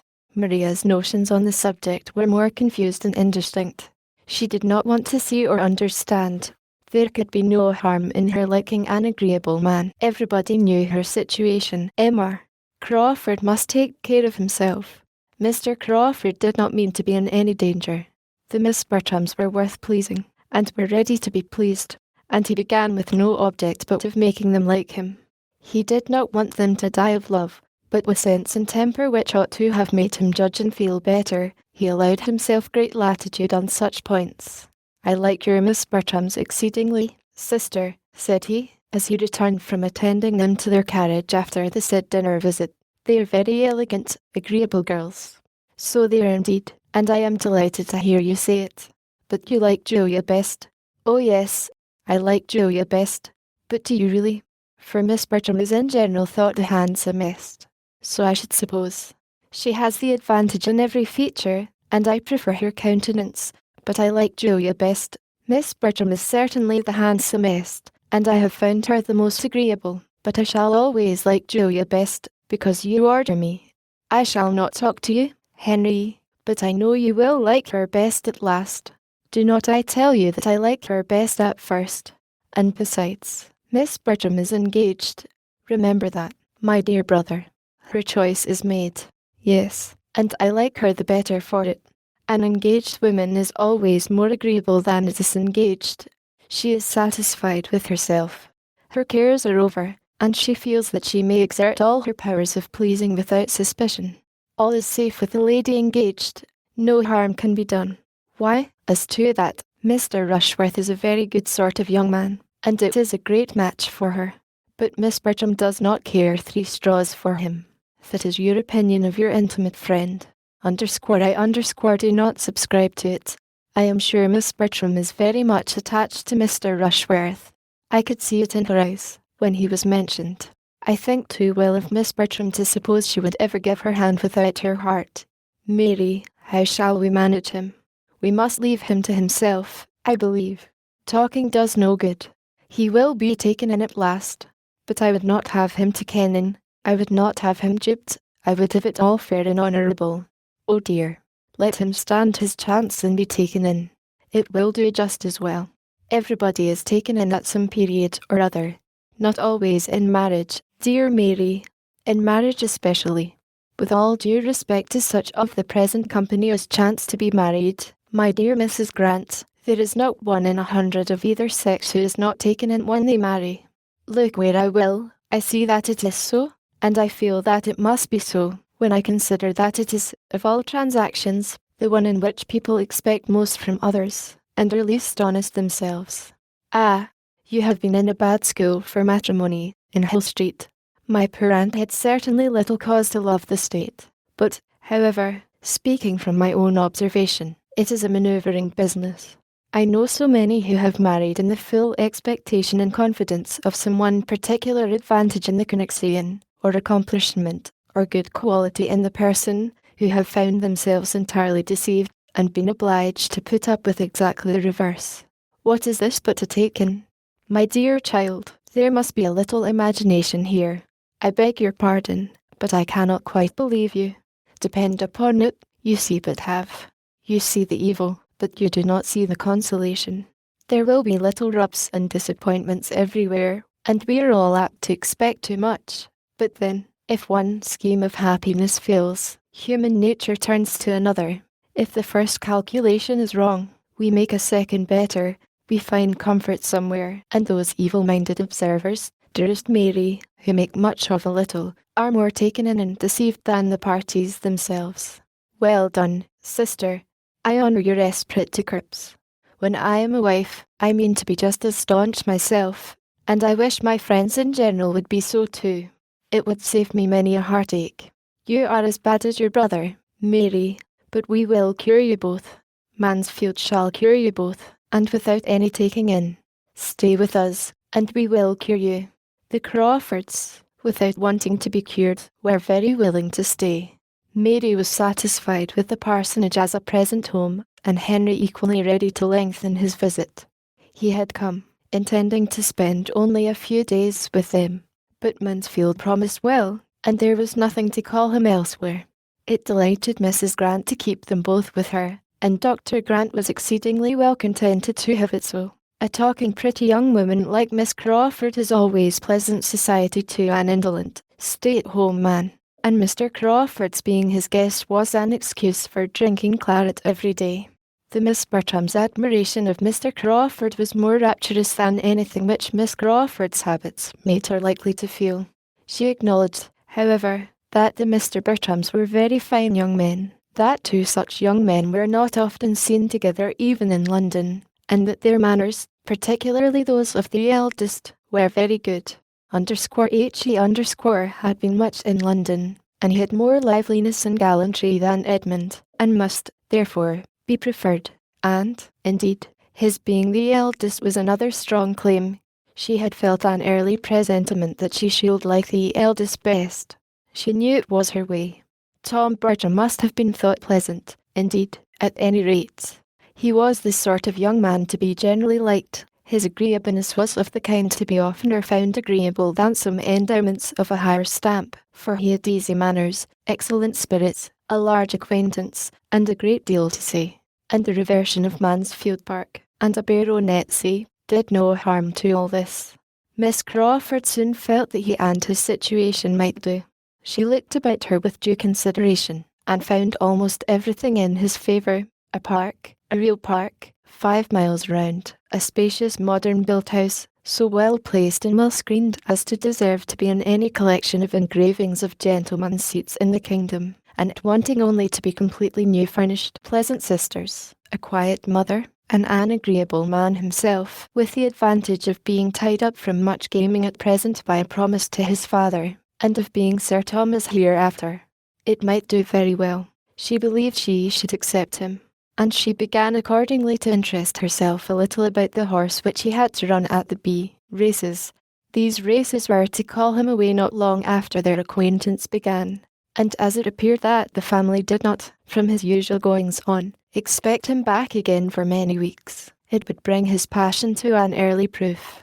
Much was said on his side to induce her to attend the races, and schemes were made for a large party to them, with all the eagerness of inclination, but it would only do to be talked of. And Fanny, what was she doing and thinking all this while? And what was her opinion of the newcomers? Few young ladies of 18 could be less called on to speak their opinion than Fanny. In a quiet way, very little attended to, she paid her tribute of admiration to Miss Crawford's beauty. But as she still continued to think Mr. Crawford very plain, in spite of her 2 cousins having repeatedly proved the contrary, she never mentioned him. The notice, which she excited herself, was to this effect: "I begin now to understand you all, except Miss Price," said Miss Crawford, as she was walking with the Mr. Bertrams. "Pray, is she out, or is she not? I am puzzled. She dined at the parsonage, with the rest of you, which seemed like being out. And yet she says so little, that I can hardly suppose she is." Edmund, to whom this was chiefly addressed, replied, "I believe I know what you mean, but I will not undertake to answer the question. My cousin is grown up. She has the age and sense of a woman, but the outs and not outs are beyond me. And yet, in general, nothing can be more easily ascertained. The distinction is so broad. Manners as well as appearance are, generally speaking, so totally different. Till now, I could not have supposed it possible to be mistaken as to a girl's being out or not. A girl not out has always the same sort of dress. A close bonnet, for instance, looks very demure, and never says a word. You may smile, but it is so, I assure you, and except that it is sometimes carried a little too far, it is all very proper. Girls should be quiet and modest. The most objectionable part is that the alteration of manners on being introduced into company is frequently too sudden. They sometimes pass in such very little time from reserve to quite the opposite, to confidence. _THAT_ is the faulty part of the present system. One does not like to see a girl of 18 or 19 so immediately up to everything, and perhaps when one has seen her hardly able to speak the year before. Mr. Bertram, I dare say I have sometimes met with such changes. I believe I have, but this is hardly fair. I see what you are at. You're quizzing me and Miss Anderson. No, indeed, Miss Anderson, I do not know who or what you mean. I am quite in the dark, but I will quiz you with a great deal of pleasure, if you will tell me what about. Ah, you carry it off very well, but I cannot be quite so far imposed on. You must have had Miss Anderson in your eye, in describing an altered young lady. You paint too accurately for mistake. It was exactly so. The Andersons of Baker Street. We were speaking of them the other day, you know. Edmund, you have heard me mention Charles Anderson. The circumstance was precisely as this lady has represented it. When Anderson first introduced me to his family, about 2 years ago, his sister was not out, and I could not get her to speak to me. I sat there an hour one morning waiting for Anderson, with only her and a little girl or 2 in the room, the governess being sick or run away, and the mother in and out every moment with letters of business, and I could hardly get a word or a look from the young lady, nothing like a civil answer. She screwed up her mouth, and turned from me with such an air. I did not see her again for a 12-month. She was then out. I met her at Mrs. Holford's, and did not recollect her. She came up to me, claimed me as an acquaintance, stared me out of countenance, and talked and laughed till I did not know which way to look. I felt that I must be the jest of the room at the time, and Miss Crawford, it is plain, has heard the story. And a very pretty story it is, and with more truth in it, I dare say, than does credit to Miss Anderson. It is too common a fault. Mothers certainly have not yet got quite the right way of managing their daughters. I do not know where the error lies. I do not pretend to set people right, but I do see that they are often wrong. Those who are showing the world what female manners should be, said Mr. Bertram gallantly, are doing a great deal to set them right. The error is plain enough, said the less courteous Edmund. Such girls are ill brought up. They are given wrong notions from the beginning. They are always acting upon motives of vanity, and there is no more real modesty in their behaviour before they appear in public than afterwards. I do not know, replied Miss Crawford hesitatingly. Yes, I cannot agree with you there. It is certainly the modestest part of the business.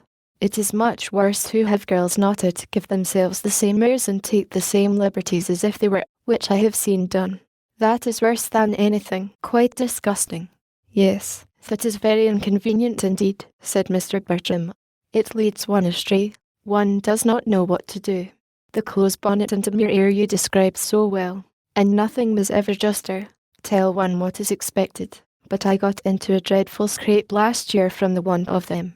I went down to Ramsgate for a week with a friend last September, just after my return from the West Indies. My friend Sneyd, you have heard me speak of Sneyd, Edmund, his father, and mother, and sisters, were there, all new to me. When we reached Albion Place they were out. We went after them, and found them on the pier, Mrs. and the two Miss Sneyds, with others of their acquaintance. I made my bow in form, and as Mrs. Sneyd was surrounded by men, attached myself to one of her daughters, walked by her side all the way home, and made myself as agreeable as I could, the young lady perfectly easy in her manners, and as ready to talk as to listen. I had not a suspicion that I could be doing anything wrong. They looked just the same, both well dressed, with veils and parasols like other girls. But I afterwards found that I had been giving all my attention to the youngest, who was not out, and had most excessively offended the eldest. Miss Augusta ought not to have been noticed for the next 6 months, and Miss Sneyd, I believe, has never forgiven me. That was bad indeed. Poor Miss Sneyd. Though I have no younger sister, I feel for her. To be neglected before one's time must be very vexatious, but it was entirely the mother's fault. Miss Augusta should have been with her governess. Such half and half doings never prosper. But now I must be satisfied about Miss Price. Does she go to balls? Does she dine out everywhere, as well as at my sister's? No, replied Edmund. I do not think she has ever been to a ball. My mother seldom goes into company herself, and dines nowhere but with Mrs. Grant, and Fanny stays at home with her. Oh, then the point is clear. Miss Price is not out.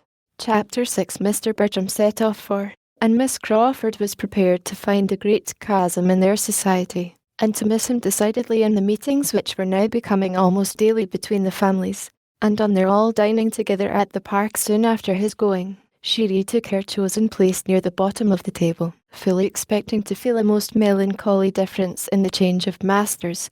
It would be a very flat business, she was sure. In comparison with his brother, Edmund would have nothing to say. The soup would be sent round in a most spiritless manner, wine drank without any smiles or agreeable trifling, and the venison cut up without supplying one pleasant anecdote of any former hunt, or a single entertaining story about my friend such a one. She must try to find amusement in what was passing at the upper end of the table, and in observing Mr. Rushworth, who was now making his appearance at Mansfield for the first time since the Crawfords' arrival.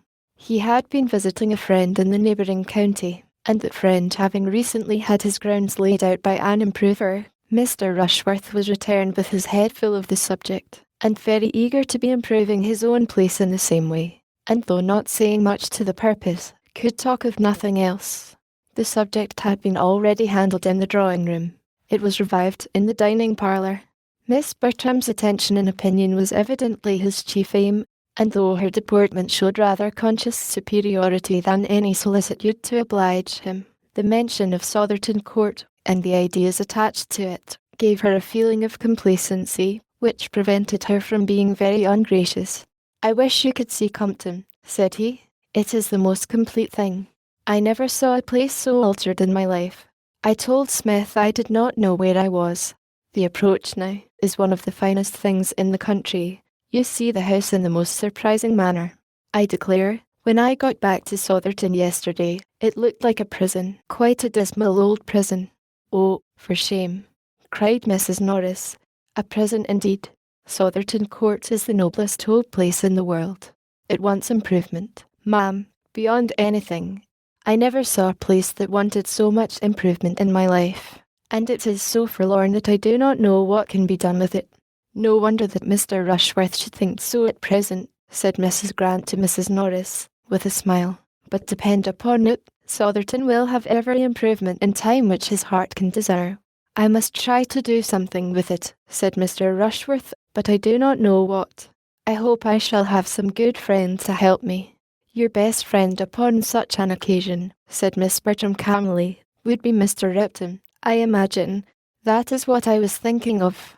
As he has done so well by Smith, I think I had better have him at once.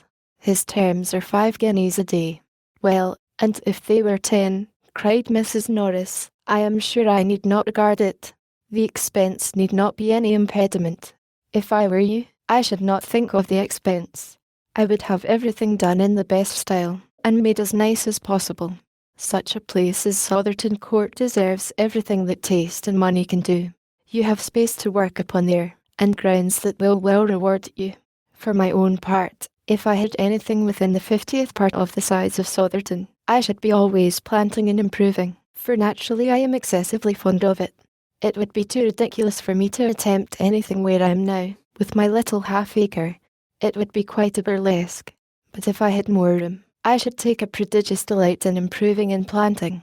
We did a vast deal in that way at the parsonage. We made it quite a different place from what it was when we first had it. You young ones do not remember much about it, perhaps, but if dear Sir Thomas were here, he could tell you what improvements we made, and a great deal more would have been done, but for poor Mr. Norris's sad state of health. He could hardly ever get out, poor man, to enjoy anything, and that disheartened me from doing several things that Sir Thomas and I used to talk of. If it had not been for it, we should have carried on the garden wall, and made the plantation to shut out the churchyard, just as Dr. Grant has done. We were always doing something as it was. It was only the spring 12-month before Mr. Norris's death that we put in the apricot against the stable wall, which is now grown such a noble tree, and getting to such perfection, sir," addressing herself then to Dr. Grant. "The tree thrives well, beyond a doubt, madam," replied Dr. Grant. "The soil is good, and I never pass it without regretting that the fruit should be so little worth the trouble of gathering. Sir, it is a moor park. We bought it at a moor park, and it cost us, that is, it was a present from Sir Thomas, but I saw the bill, and I know it cost 7 shillings, and was charged as a moor park." "You were imposed on, ma'am," replied Dr. Grant. "These potatoes have as much the flavour of a moor park apricot as the fruit from the tree. It is an insipid fruit at the best, but a good apricot is eatable, which none from my garden are." "The truth is, ma'am," said Mrs. Grant, pretending to whisper across the table to Mrs. Norris, "that Dr. Grant hardly knows what the natural taste of our apricot is. He is scarcely ever indulged with one, for it is so valuable a fruit, with a little assistance, and ours is such a remarkably large, fair sort, that what with early tarts and preserves, my cook contrives to get them all." Mrs. Norris, who had begun to redden, was appeased, and, for a little while, other subjects took place of the improvements of Sotherton. Dr. Grant and Mrs. Norris were seldom good friends. Their acquaintance had begun in dilapidations, and their habits were totally dissimilar. After a short interruption, Mr. Rushworth began again. "Smith's place is the admiration of all the country, and it was a mere nothing before Repton took it in hand. I think I shall have Repton. Mr. Rushworth, said Lady Bertram, if I were you, I would have a very pretty shrubbery. One likes to get out into a shrubbery in fine weather. Mr. Rushworth was eager to assure her ladyship of his acquiescence, and tried to make out something complimentary. But, between his submission to her taste, and his having always intended the same himself, with the superadded objects of professing attention to the comfort of ladies in general, and of insinuating that there was one only whom he was anxious to please, he grew puzzled, and Edmund was glad to put an end to his speech by a proposal of wine. Mr. Rushworth, however, though not usually a great talker, had still more to say on the subject next his heart. Smith has not much above 100 acres altogether in his grounds, which is little enough, and makes it more surprising that the place can have been so improved. Now, at Sotherton we have a good 700, without reckoning the water meadows, so that I think, if so much could be done at Compton, we need not despair.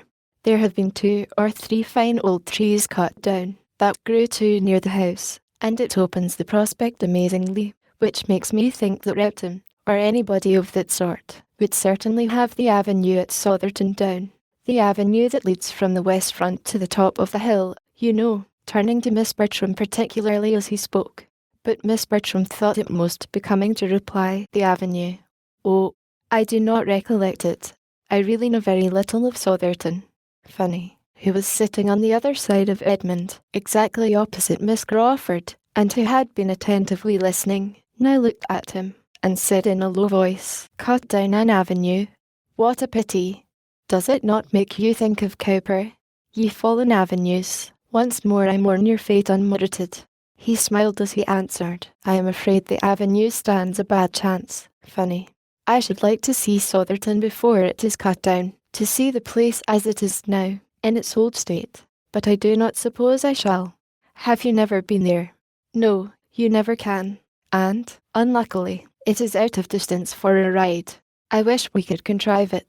Oh, it does not signify. Whenever I do see it, you will tell me how it has been altered. I collect, said Miss Crawford, that Sotherton is an old place, and a place of some grandeur, in any particular style of building. The house was built in Elizabeth's time, and is a large, regular, brick building, heavy, but respectable looking, and has many good rooms. It is ill placed. It stands in one of the lowest spots of the park, in that respect, unfavourable for improvement. But the woods are fine, and there is a stream, which, I dare say, might be made a good deal of. Mr. Rushworth is quite right, I think, in meaning to give it a modern dress, and I have no doubt that it will be all done extremely well. Miss Crawford listened with submission, and said to herself, he is a well-bred man, he makes the best of it. I do not wish to influence Mr. Rushworth, he continued, but, had I a place a new fashion, I should not put myself into the hands of an improver. I would rather have an inferior degree of beauty, of my own choice, and acquired progressively. I would rather abide by my own blunders than by his. _YOU_ would know what you were about, of course, but that would not suit me. I have no eye or ingenuity for such matters, but as they are before me, and had I a place of my own in the country, I should be most thankful to any Mr. Repton who would undertake it, and give me as much beauty as he could for my money. And I should never look at it till it was complete. It would be delightful to me to see the progress of it all, said Fanny. You have been brought up to it. It was no part of my education, and the only dose I ever had, being administered by not the first favourite in the world, has made me consider improvements in Anne as the greatest of nuisances. 3 years ago the Admiral, my honoured uncle, bought a cottage at Twickenham for us all to spend our summers in, and my aunt and I went down to it quite in raptures.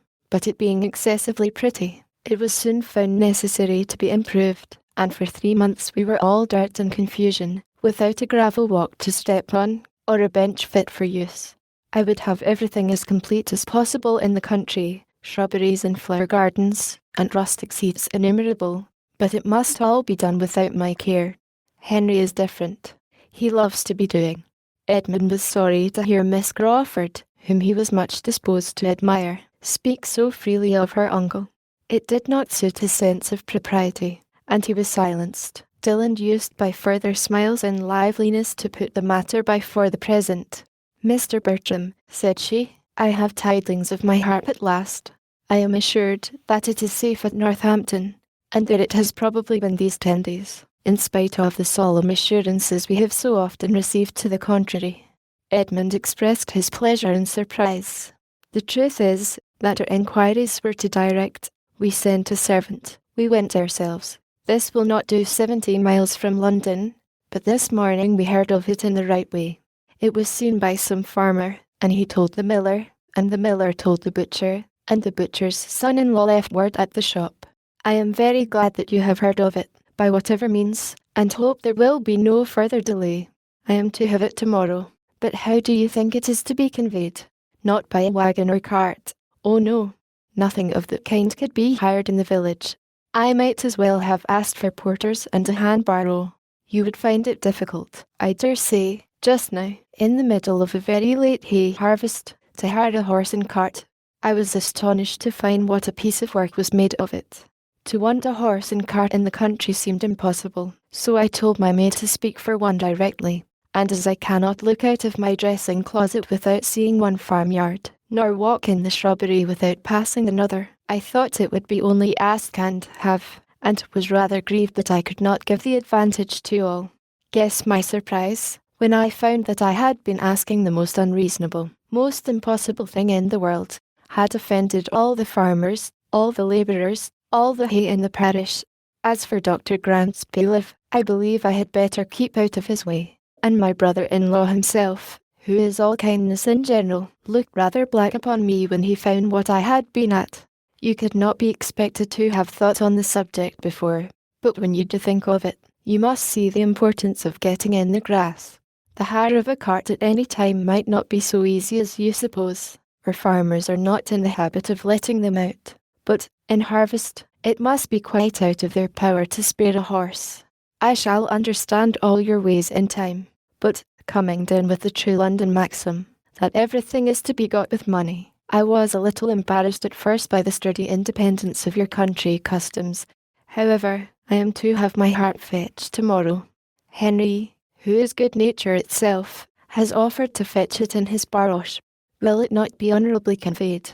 Edmund spoke of the harp as his favourite instrument, and hoped to be soon allowed to hear her. Fanny had never heard the harp at all, and wished for it very much.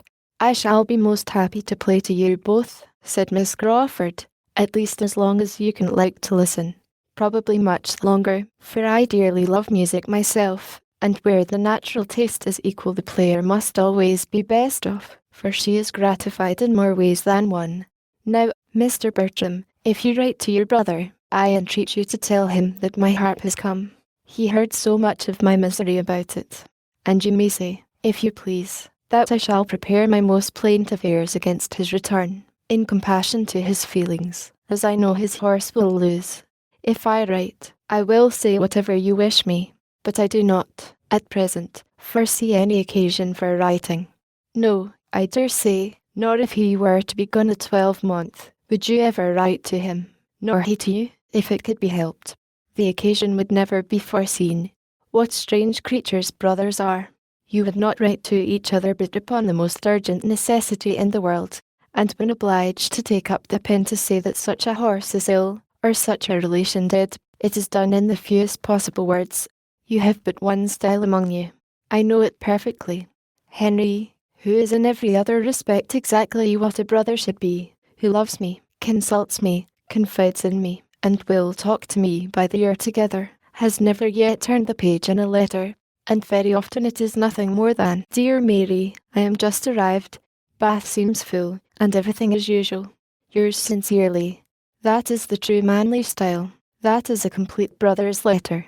"When they are at a distance from all their family," said Fanny, colouring for William's sake, "they can write long letters." "Miss Price has a brother at sea," said Edmund, "whose excellence as a correspondent makes her think you too severe upon us." "At sea, has she?" "In the King's service, of course." Fanny would rather have had Edmund tell the story, but his determined silence obliged her to relate her brother's situation. Her voice was animated in speaking of his profession, and the foreign stations he had been on, but she could not mention the number of years that he had been absent without tears in her eyes. Miss Crawford civilly wished him an early promotion. "Do you know anything of my cousin's captain?" said Edmund. "Captain Marshall. You have a large acquaintance in the Navy, I conclude." "Among admirals, large enough. But, with an air of grandeur, we know very little of the inferior ranks. Post-captains may be very good sort of men, but they do not belong to us. Of various admirals I could tell you a great deal, of them and their flags, and the gradation of their pay, and their bickerings and jealousies. But, in general, I can assure you that they are all passed over, and all very ill used. Certainly, my home at my uncle's brought me acquainted with a circle of admirals, of _ARS and _VICES_ I saw enough. Now do not be suspecting me of a pun, I entreat." Edmund again felt grave, and only replied, "It is a noble profession." "Yes, the profession is well enough under two circumstances, if it make the fortune, and there be discretion in spending it. But, in short, it is not a favourite profession of mine. It has never worn an amiable form to me." Edmund reverted to the harp, and was again very happy in the prospect of hearing her play. The subject of improving grounds, meanwhile, was still under consideration among the others, and Mrs. Grant could not help addressing her brother, though it was calling his attention from Miss Julia Bertram. "My dear Henry, have I nothing to say? You have been an improver yourself, and from what I hear of Everingham, it may vie with any place in England. Its natural beauties, I am sure, are great. Everingham, as it used to be, was perfect in my estimation. Such a happy fall of ground, and such timber. What would I not give to see it again?" "Nothing could be so gratifying to me as to hear your opinion of it," was his answer. "But I fear there would be some disappointment. You would not find it equal to your present ideas. In extent, it is a mere nothing. You would be surprised at its insignificance. And, as for improvement, there was very little for me to do. Too little. I should like to have been busy much longer." "You are fond of the sort of thing," said Julia. "Excessively. But what with the natural advantages of the ground, which pointed out, even to a very young eye, what little remained to be done, and my own consequent resolutions, I had not been of age 3 months before Everingham was all that it is now. My plan was laid at Westminster, a little altered, perhaps, at Cambridge, and at 21 executed. I am inclined to envy Mr. Rushworth for having so much happiness yet before him. I have been a devourer of my own." "Those who see quickly, will resolve quickly, and act quickly," said Julia. _YOU_ can never want employment. Instead of envying Mr. Rushworth, you should assist him with your opinion." Mrs. Grant, hearing the latter part of this speech, enforced it warmly, persuaded that no judgment could be equal to her brother's, and as Miss Bertram caught at the idea likewise, and gave it her full support, declaring that, in her opinion, it was infinitely better to consult with friends and disinterested advisers, than immediately to throw the business into the hands of a professional man. Mr. Rushworth was very ready to request the favour of Mr. Crawford's assistance, and Mr. Crawford, after properly depreciating his own abilities, was quite at his service in any way that could be useful. Mr. Rushworth then began to propose Mr. Crawford's doing him the honour of coming over to Sotherton, and taking a bed there, when Mrs. Norris, as if reading in her two nieces' minds their little approbation of a plan which was to take Mr. Crawford away, interposed with an amendment. "There can be no doubt of Mr. Crawford's willingness. But why should not more of us go? Why should not we make a little party? Here are many that would be interested in your improvements, my dear Mr. Rushworth, and that would like to hear Mr. Crawford's opinion on the spot, and that might be of some small use to you with their opinions. And, for my own part, I have been long wishing to wait upon your good mother again. Nothing but having no horses of my own could have made me so remiss. But now I could go and sit a few hours with Mrs. Rushworth, while the rest of you walked about and settled things, and then we could all return to a late dinner here, or dine at Sotherton, just as might be most agreeable to your mother, and have a pleasant drive home by moonlight. I dare say Mr. Crawford would take my two nieces and me in his barouche, and Edmund can go on horseback, you know, sister, and Fanny will stay at home with you."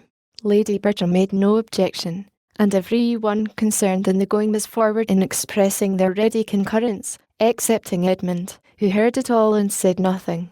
Chapter 7. Well, Fanny, and how do you like Miss Crawford now?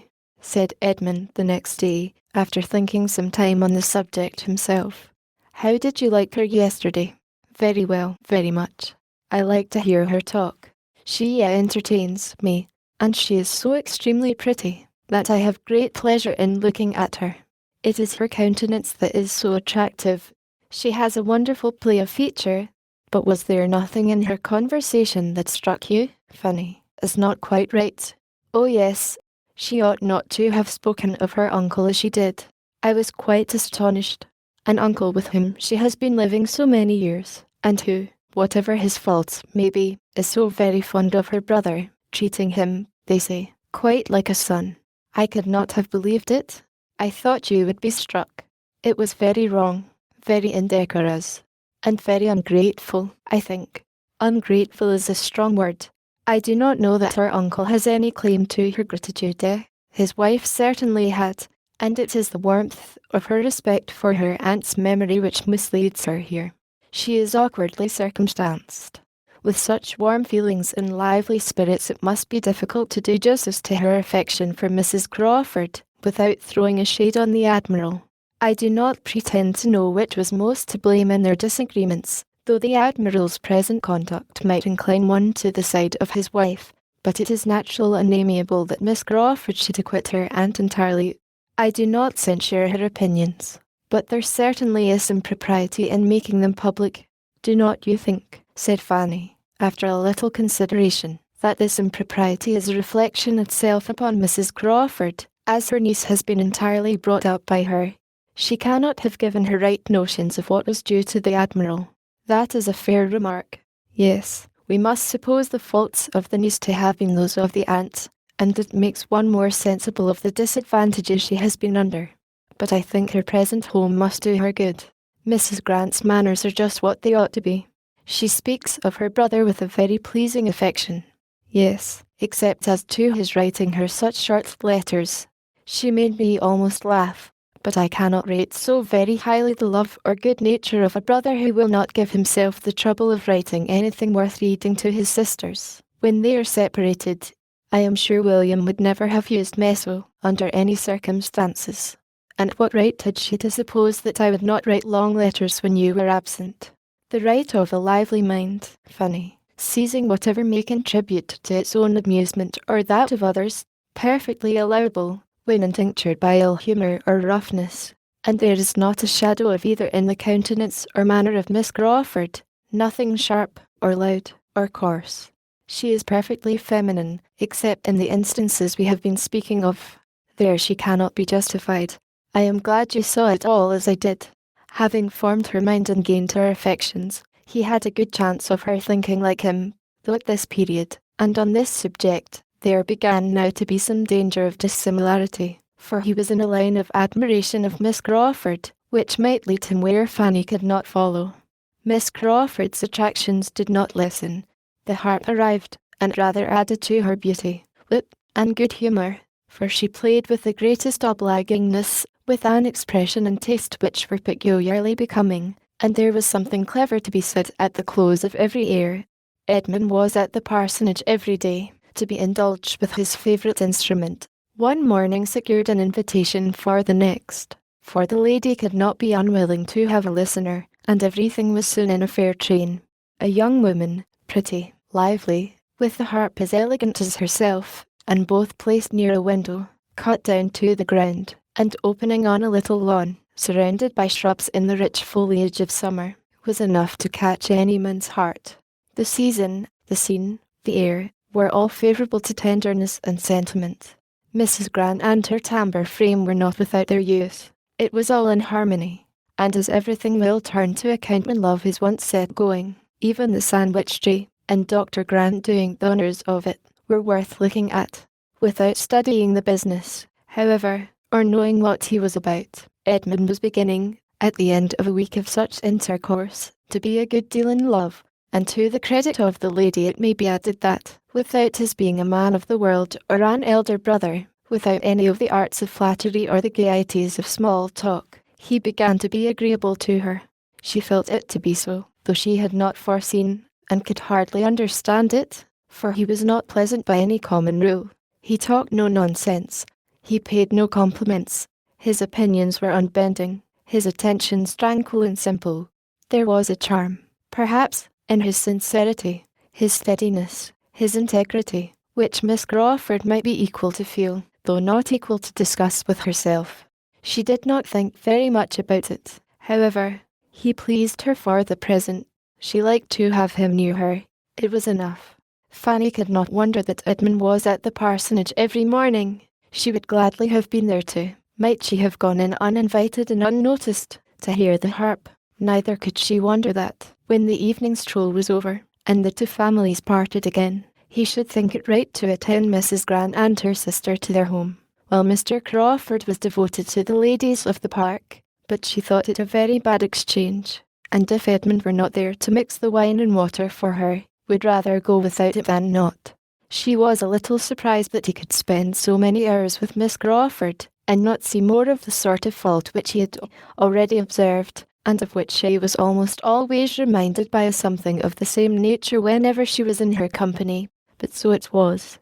Edmund was fond of speaking to her of Miss Crawford, but he seemed to think it enough that the Admiral had since been spared, and she scrupled to point out her own remarks to him, lest it should appear like ill nature.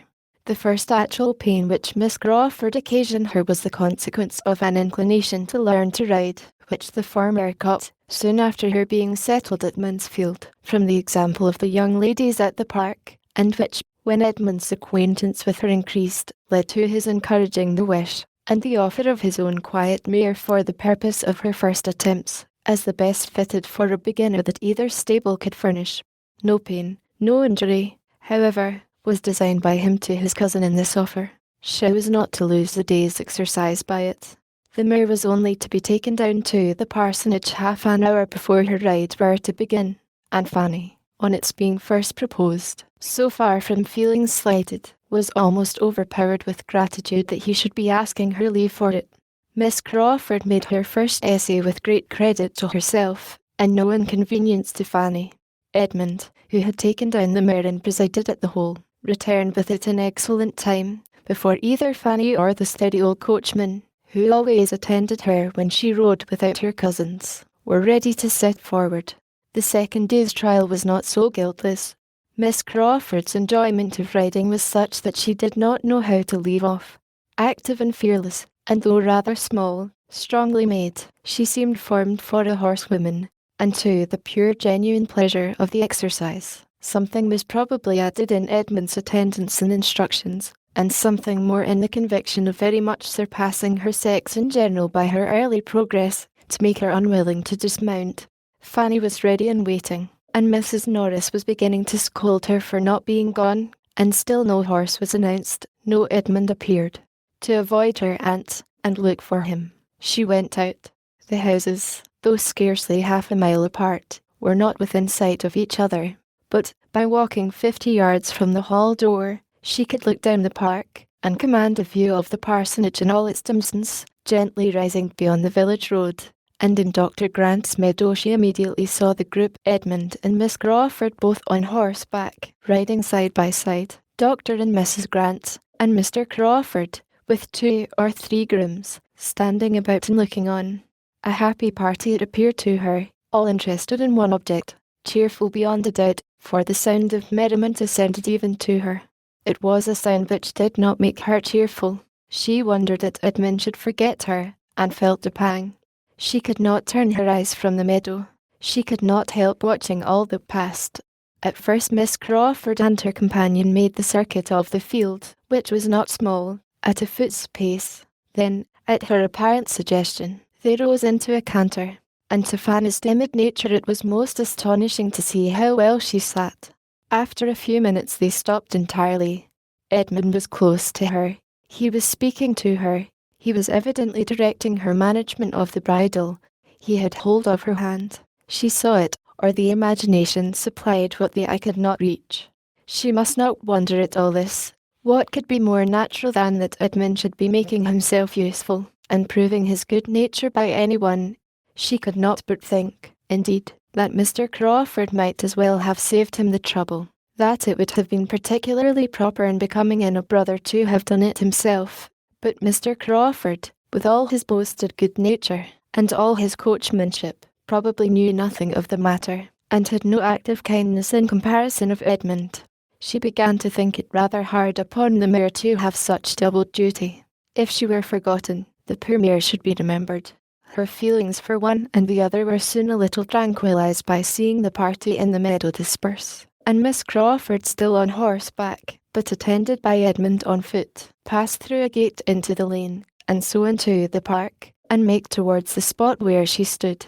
She began then to be afraid of appearing rude and impatient, and walked to meet them with a great anxiety to avoid the suspicion. "My dear Miss Price," said Miss Crawford, as soon as she was at all within hearing, "I am come to make my own apologies for keeping you waiting, but I have nothing in the world to say for myself. I knew it was very late, and that I was behaving extremely ill, and therefore, if you please, you must forgive me. Selfishness must always be forgiven, you know, because there is no hope of a cure." Fanny's answer was extremely civil, and Edmund added his conviction that she could be in no hurry, "For there is more than time enough for my cousin to ride twice as far as she ever goes," said he, "and you have been promoting her comfort by preventing her from setting off half an hour sooner. Clouds are now coming up, and she will not suffer from the heat as she would have done then. I wish I may not be fatigued by so much exercise. I wish you had saved yourself this walk home. No part of it fatigues me but getting off this horse, I assure you," said she, as she sprang down with his help. "I am very strong. Nothing ever fatigues me but doing what I do not like. Miss Price, I give way to you with a very bad grace, but I sincerely hope you will have a pleasant ride, and that I may have nothing but good to hear of this dear, delightful, beautiful animal." The old coachman, who had been waiting about with his own horse, now joining them, Fanny was lifted on hers, and they set off across another part of the park, her feelings of discomfort not lightened by seeing, as she looked back, that the others were walking down the hill together to the village, nor did her attendant do her much good by his comments on Miss Crawford's great cleverness as a horsewoman, which he had been watching with an interest almost equal to her own. "It is a pleasure to see a lady with such a good heart for riding," said he. "I never see one sit a horse better. She did not seem to have a thought of fear. Very different from you, miss, when you first began, 6 years ago come next Easter. Lord bless you, how you did tremble when Sir Thomas first had you put on." In the drawing-room Miss Crawford was also celebrated. Her merit in being gifted by nature with strength and courage was fully appreciated by the Miss Bertrams. Her delight in riding was like their own. Her early excellence in it was like their own, and they had great pleasure in praising it. "I was sure she would ride well," said Julia. "She has the make for it. Her figure is as neat as her brother's." "Yes," added Maria, "and her spirits are as good, and she has the same energy of character. I cannot but think that good horsemanship has a great deal to do with the mind." When they parted at night, Edmund asked Fanny whether she meant to ride the next day. "No, I do not know, not if you want the mare," was her answer. "I do not want her at all for myself," said he, "but whenever you are next inclined to stay at home, I think Miss Crawford would be glad to have her longer time, for a whole morning. In short, she has a great desire to get as far as Mansfield Common. Mrs. Grant has been telling her of its fine views, and I have no doubt of her being perfectly equal to it. But any morning will do for this. She would be extremely sorry to interfere with you. It would be very wrong if she did. _SHE_ rides only for pleasure, I for health. I shall not ride tomorrow, certainly," said Fanny. "I have been out very often lately, and would rather stay at home. You know I am strong enough now to walk very well." Edmund looked pleased, which must be Fanny's comfort, and the ride to Mansfield Common took place the next morning.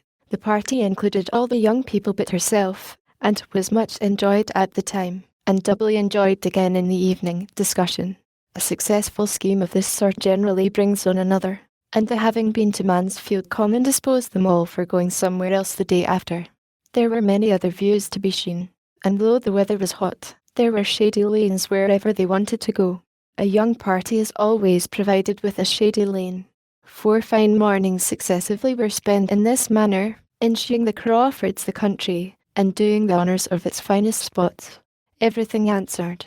It was all gaiety and good humour, the heat only supplying inconvenience enough to be talked of with pleasure till the 4th day, when the happiness of one of the party was exceedingly clouded. Miss Bertram was the one. Edmund and Julia were invited to dine at the parsonage, and she was excluded. It was meant and done by Mrs. Grant, with perfect good humour, on Mr. Rushworth's account, who was partly expected at the park that day, but it was felt as a very grievous injury, and her good manners were severely taxed to conceal her vexation and anger till she reached home. As Mr. Rushworth did not come, the injury was increased, and she had not even the relief of showing her power over him. She could only be sullen to her mother, aunt, and cousin, and throw as great a gloom as possible over their dinner and dessert. Between 10 and 11 Edmund and Julia walked into the drawing-room, fresh with the evening air, glowing and cheerful, the very reverse of what they found in the 3 ladies sitting there, for Maria would scarcely raise her eyes from her book, and Lady Bertram was half asleep, and even Mrs. Norris, discomposed by her niece's ill humour, and having asked 1 or 2 questions about the dinner, which were not immediately attended to, seemed almost determined to say no more. For a few minutes the brother and sister were too eager in their praise of the night and their remarks in the stars, to think beyond themselves. But when the first pause came, Edmund, looking around, said, "But where is Fanny?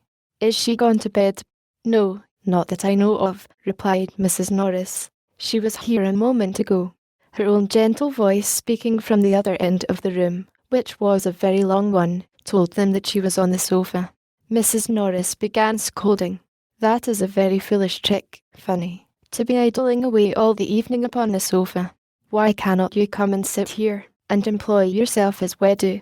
If you have no work of your own, I can supply you from the poor basket.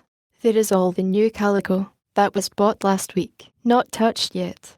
I am sure I almost broke my back by cutting it out.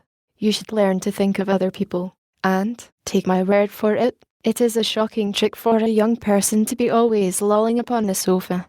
Before half this was said, Fanny was returned to her seat at the table, and had taken up her work again, and Julia, who was in high good humour, from the pleasures of the day, did her the justice of exclaiming, "I must say, ma'am, that Fanny is as little upon the sofa as anybody in the house." "Fanny," said Edmund, after looking at her attentively, "I am sure you have the headache." She could not deny it, but said it was not very bad. "I can hardly believe you," he replied. "I know your looks too well." "How long have you had it?" "Since a little before dinner." "It is nothing but the heat." "Did you go out in the heat?" "Go out? To be sure she did," said Mrs. Norris. "Would you have her stay within such a fine day as this? Were not we out? Even your mother was out today for above an hour." "Yes, indeed, Edmund," added her ladyship, who had been thoroughly awakened by Mrs. Norris's sharp reprimand to Fanny. "I was out above an hour. I sat 3/4 of an hour in the flower garden, while Fanny cut the roses, and very pleasant it was, I assure you, but very hot. It was shady enough in the alcove, but I declare I quite dreaded the coming home again. Fanny has been cutting roses, has she?" "Yes, and I am afraid they will be the last this year." "Poor thing. _SHE_ found it hot enough, but they were so full-blown that one could not wait." "There was no help for it, certainly," rejoined Mrs. Norris, in a rather softened voice. "But I question whether her headache might not be caught then, sister. There is nothing so likely to give it as standing and stooping in a hot sun. But I dare say it will be well tomorrow. Suppose you let her have your aromatic vinegar. I always forget to have mine filled." "She has got it," said Lady Bertram. "She has had it ever since she came back from your house the second time." "What?" cried Edmund. "Has she been walking as well as cutting roses? Walking across the hot part to your house, and doing it twice, ma'am? No wonder her head aches." Mrs. Norris was talking to Julia, and did not hear. "I was afraid it would be too much for her," said Lady Bertram, "but when the roses were gathered, your aunt wished to have them, and then you know they must be taken home." "But were there roses enough to oblige her to go twice?"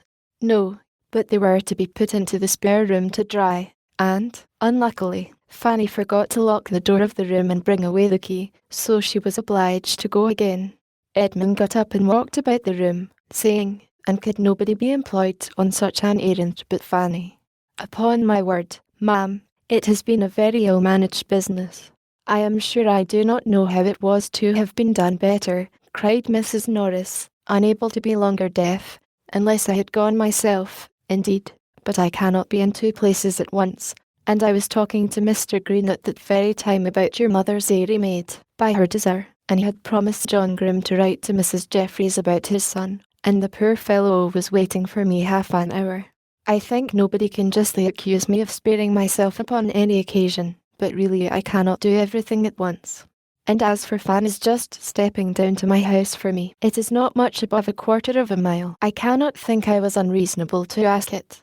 How often do I pace it 3 times a day, early and late, and in all weathers too, and say nothing about it. I wish Fanny had half your strength, ma'am. If Fanny would be more regular in her exercise, she would not be knocked up so soon. She has not been out on horseback now this long while, and I am persuaded that, when she does not ride, she ought to walk. If she had been riding before, I should not have asked it of her.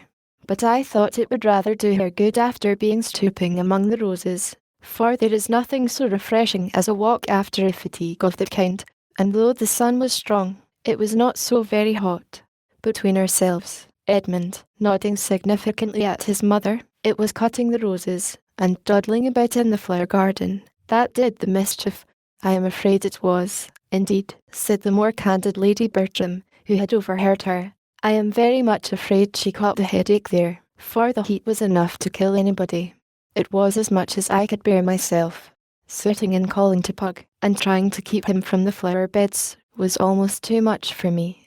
Edmund said no more to either lady, but going quietly to another table, on which the supper tray yet remained, brought a glass of Madeira to Fanny, and obliged her to drink the greater part. She wished to be able to decline it, but the tears, which a variety of feelings created, made it easier to swallow than to speak. Vexed as Edmund was with his mother and aunt, he was still more angry with himself. His own forgetfulness of her was worse than anything which they had done. Nothing of this would have happened had she been properly considered, but she had been left 4 days together without any choice of companions or exercise, and without any excuse for avoiding whatever her unreasonable aunts might require. He was ashamed to think that for 4 days together she had not had the power of riding, and very seriously resolved, however unwilling he must be to check a pleasure of Miss Crawford's, that it should never happen again. Fanny went to bed with her heart as full as on the first evening of her arrival at the park. The state of her spirits had probably had its share in her indisposition, for she had been feeling neglected, and been struggling against discontent and envy for some days past. As she leaned on the sofa, to which she had retreated that she might not be seen, the pain of her mind had been much beyond it in her head, and the sudden change which Edmund's kindness had then occasioned, made her hardly know how to support herself. Chapter 8. Fanny's rides recommenced the very next day, and as it was a pleasant fresh-feeling morning, less hot than the weather had lately been, Edmund trusted that her losses, both of health and pleasure, would be soon made good. While she was gone, Mr. Rushworth arrived, escorting his mother, who came to be civil and to shew her civility especially in urging the execution of the plan for visiting Sotherton, which had been started a fortnight before, and which, in consequence of her subsequent absence from home, had since lain dormant. Mrs. Norris and her nieces were all well pleased with its revival, and an early day was named and agreed to, provided Mr. Crawford should be disengaged. The young ladies did not forget that stipulation, and though Mrs. Norris would willingly have answered for his being so, they would neither authorize the liberty nor run the risk, and at last, on a hint from Miss Bertram, Mr. Rushworth discovered that the properest thing to be done was for him to walk down to the parsonage directly, and call on Mr. Crawford, and inquire whether Wednesday would suit him or not. Before his return, Mrs. Grant and Miss Crawford came in. Having been out some time, and taken a different route to the house, they had not met him. Comfortable hopes, however, were given that he would find Mr. Crawford at home. The Sotherton scheme was mentioned, of course.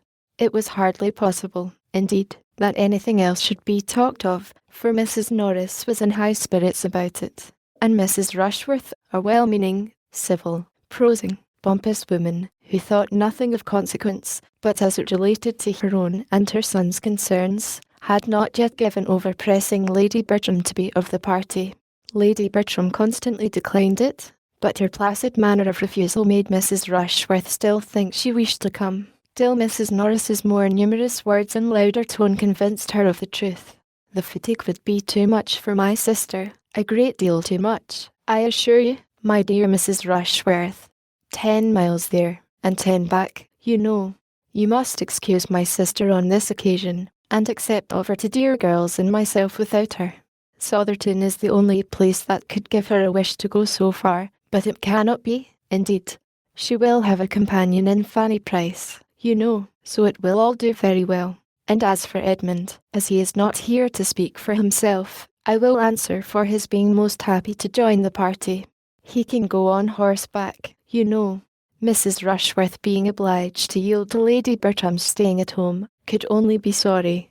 The loss of her ladyship's company would be a great drawback, and she should have been extremely happy to have seen the young lady too, Miss Price, who had never been at Sotherton yet, and it was a pity she should not see the place.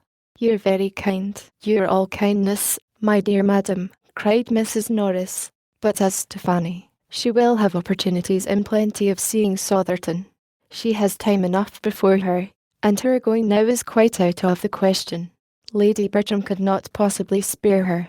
Oh no, I cannot do without Fanny.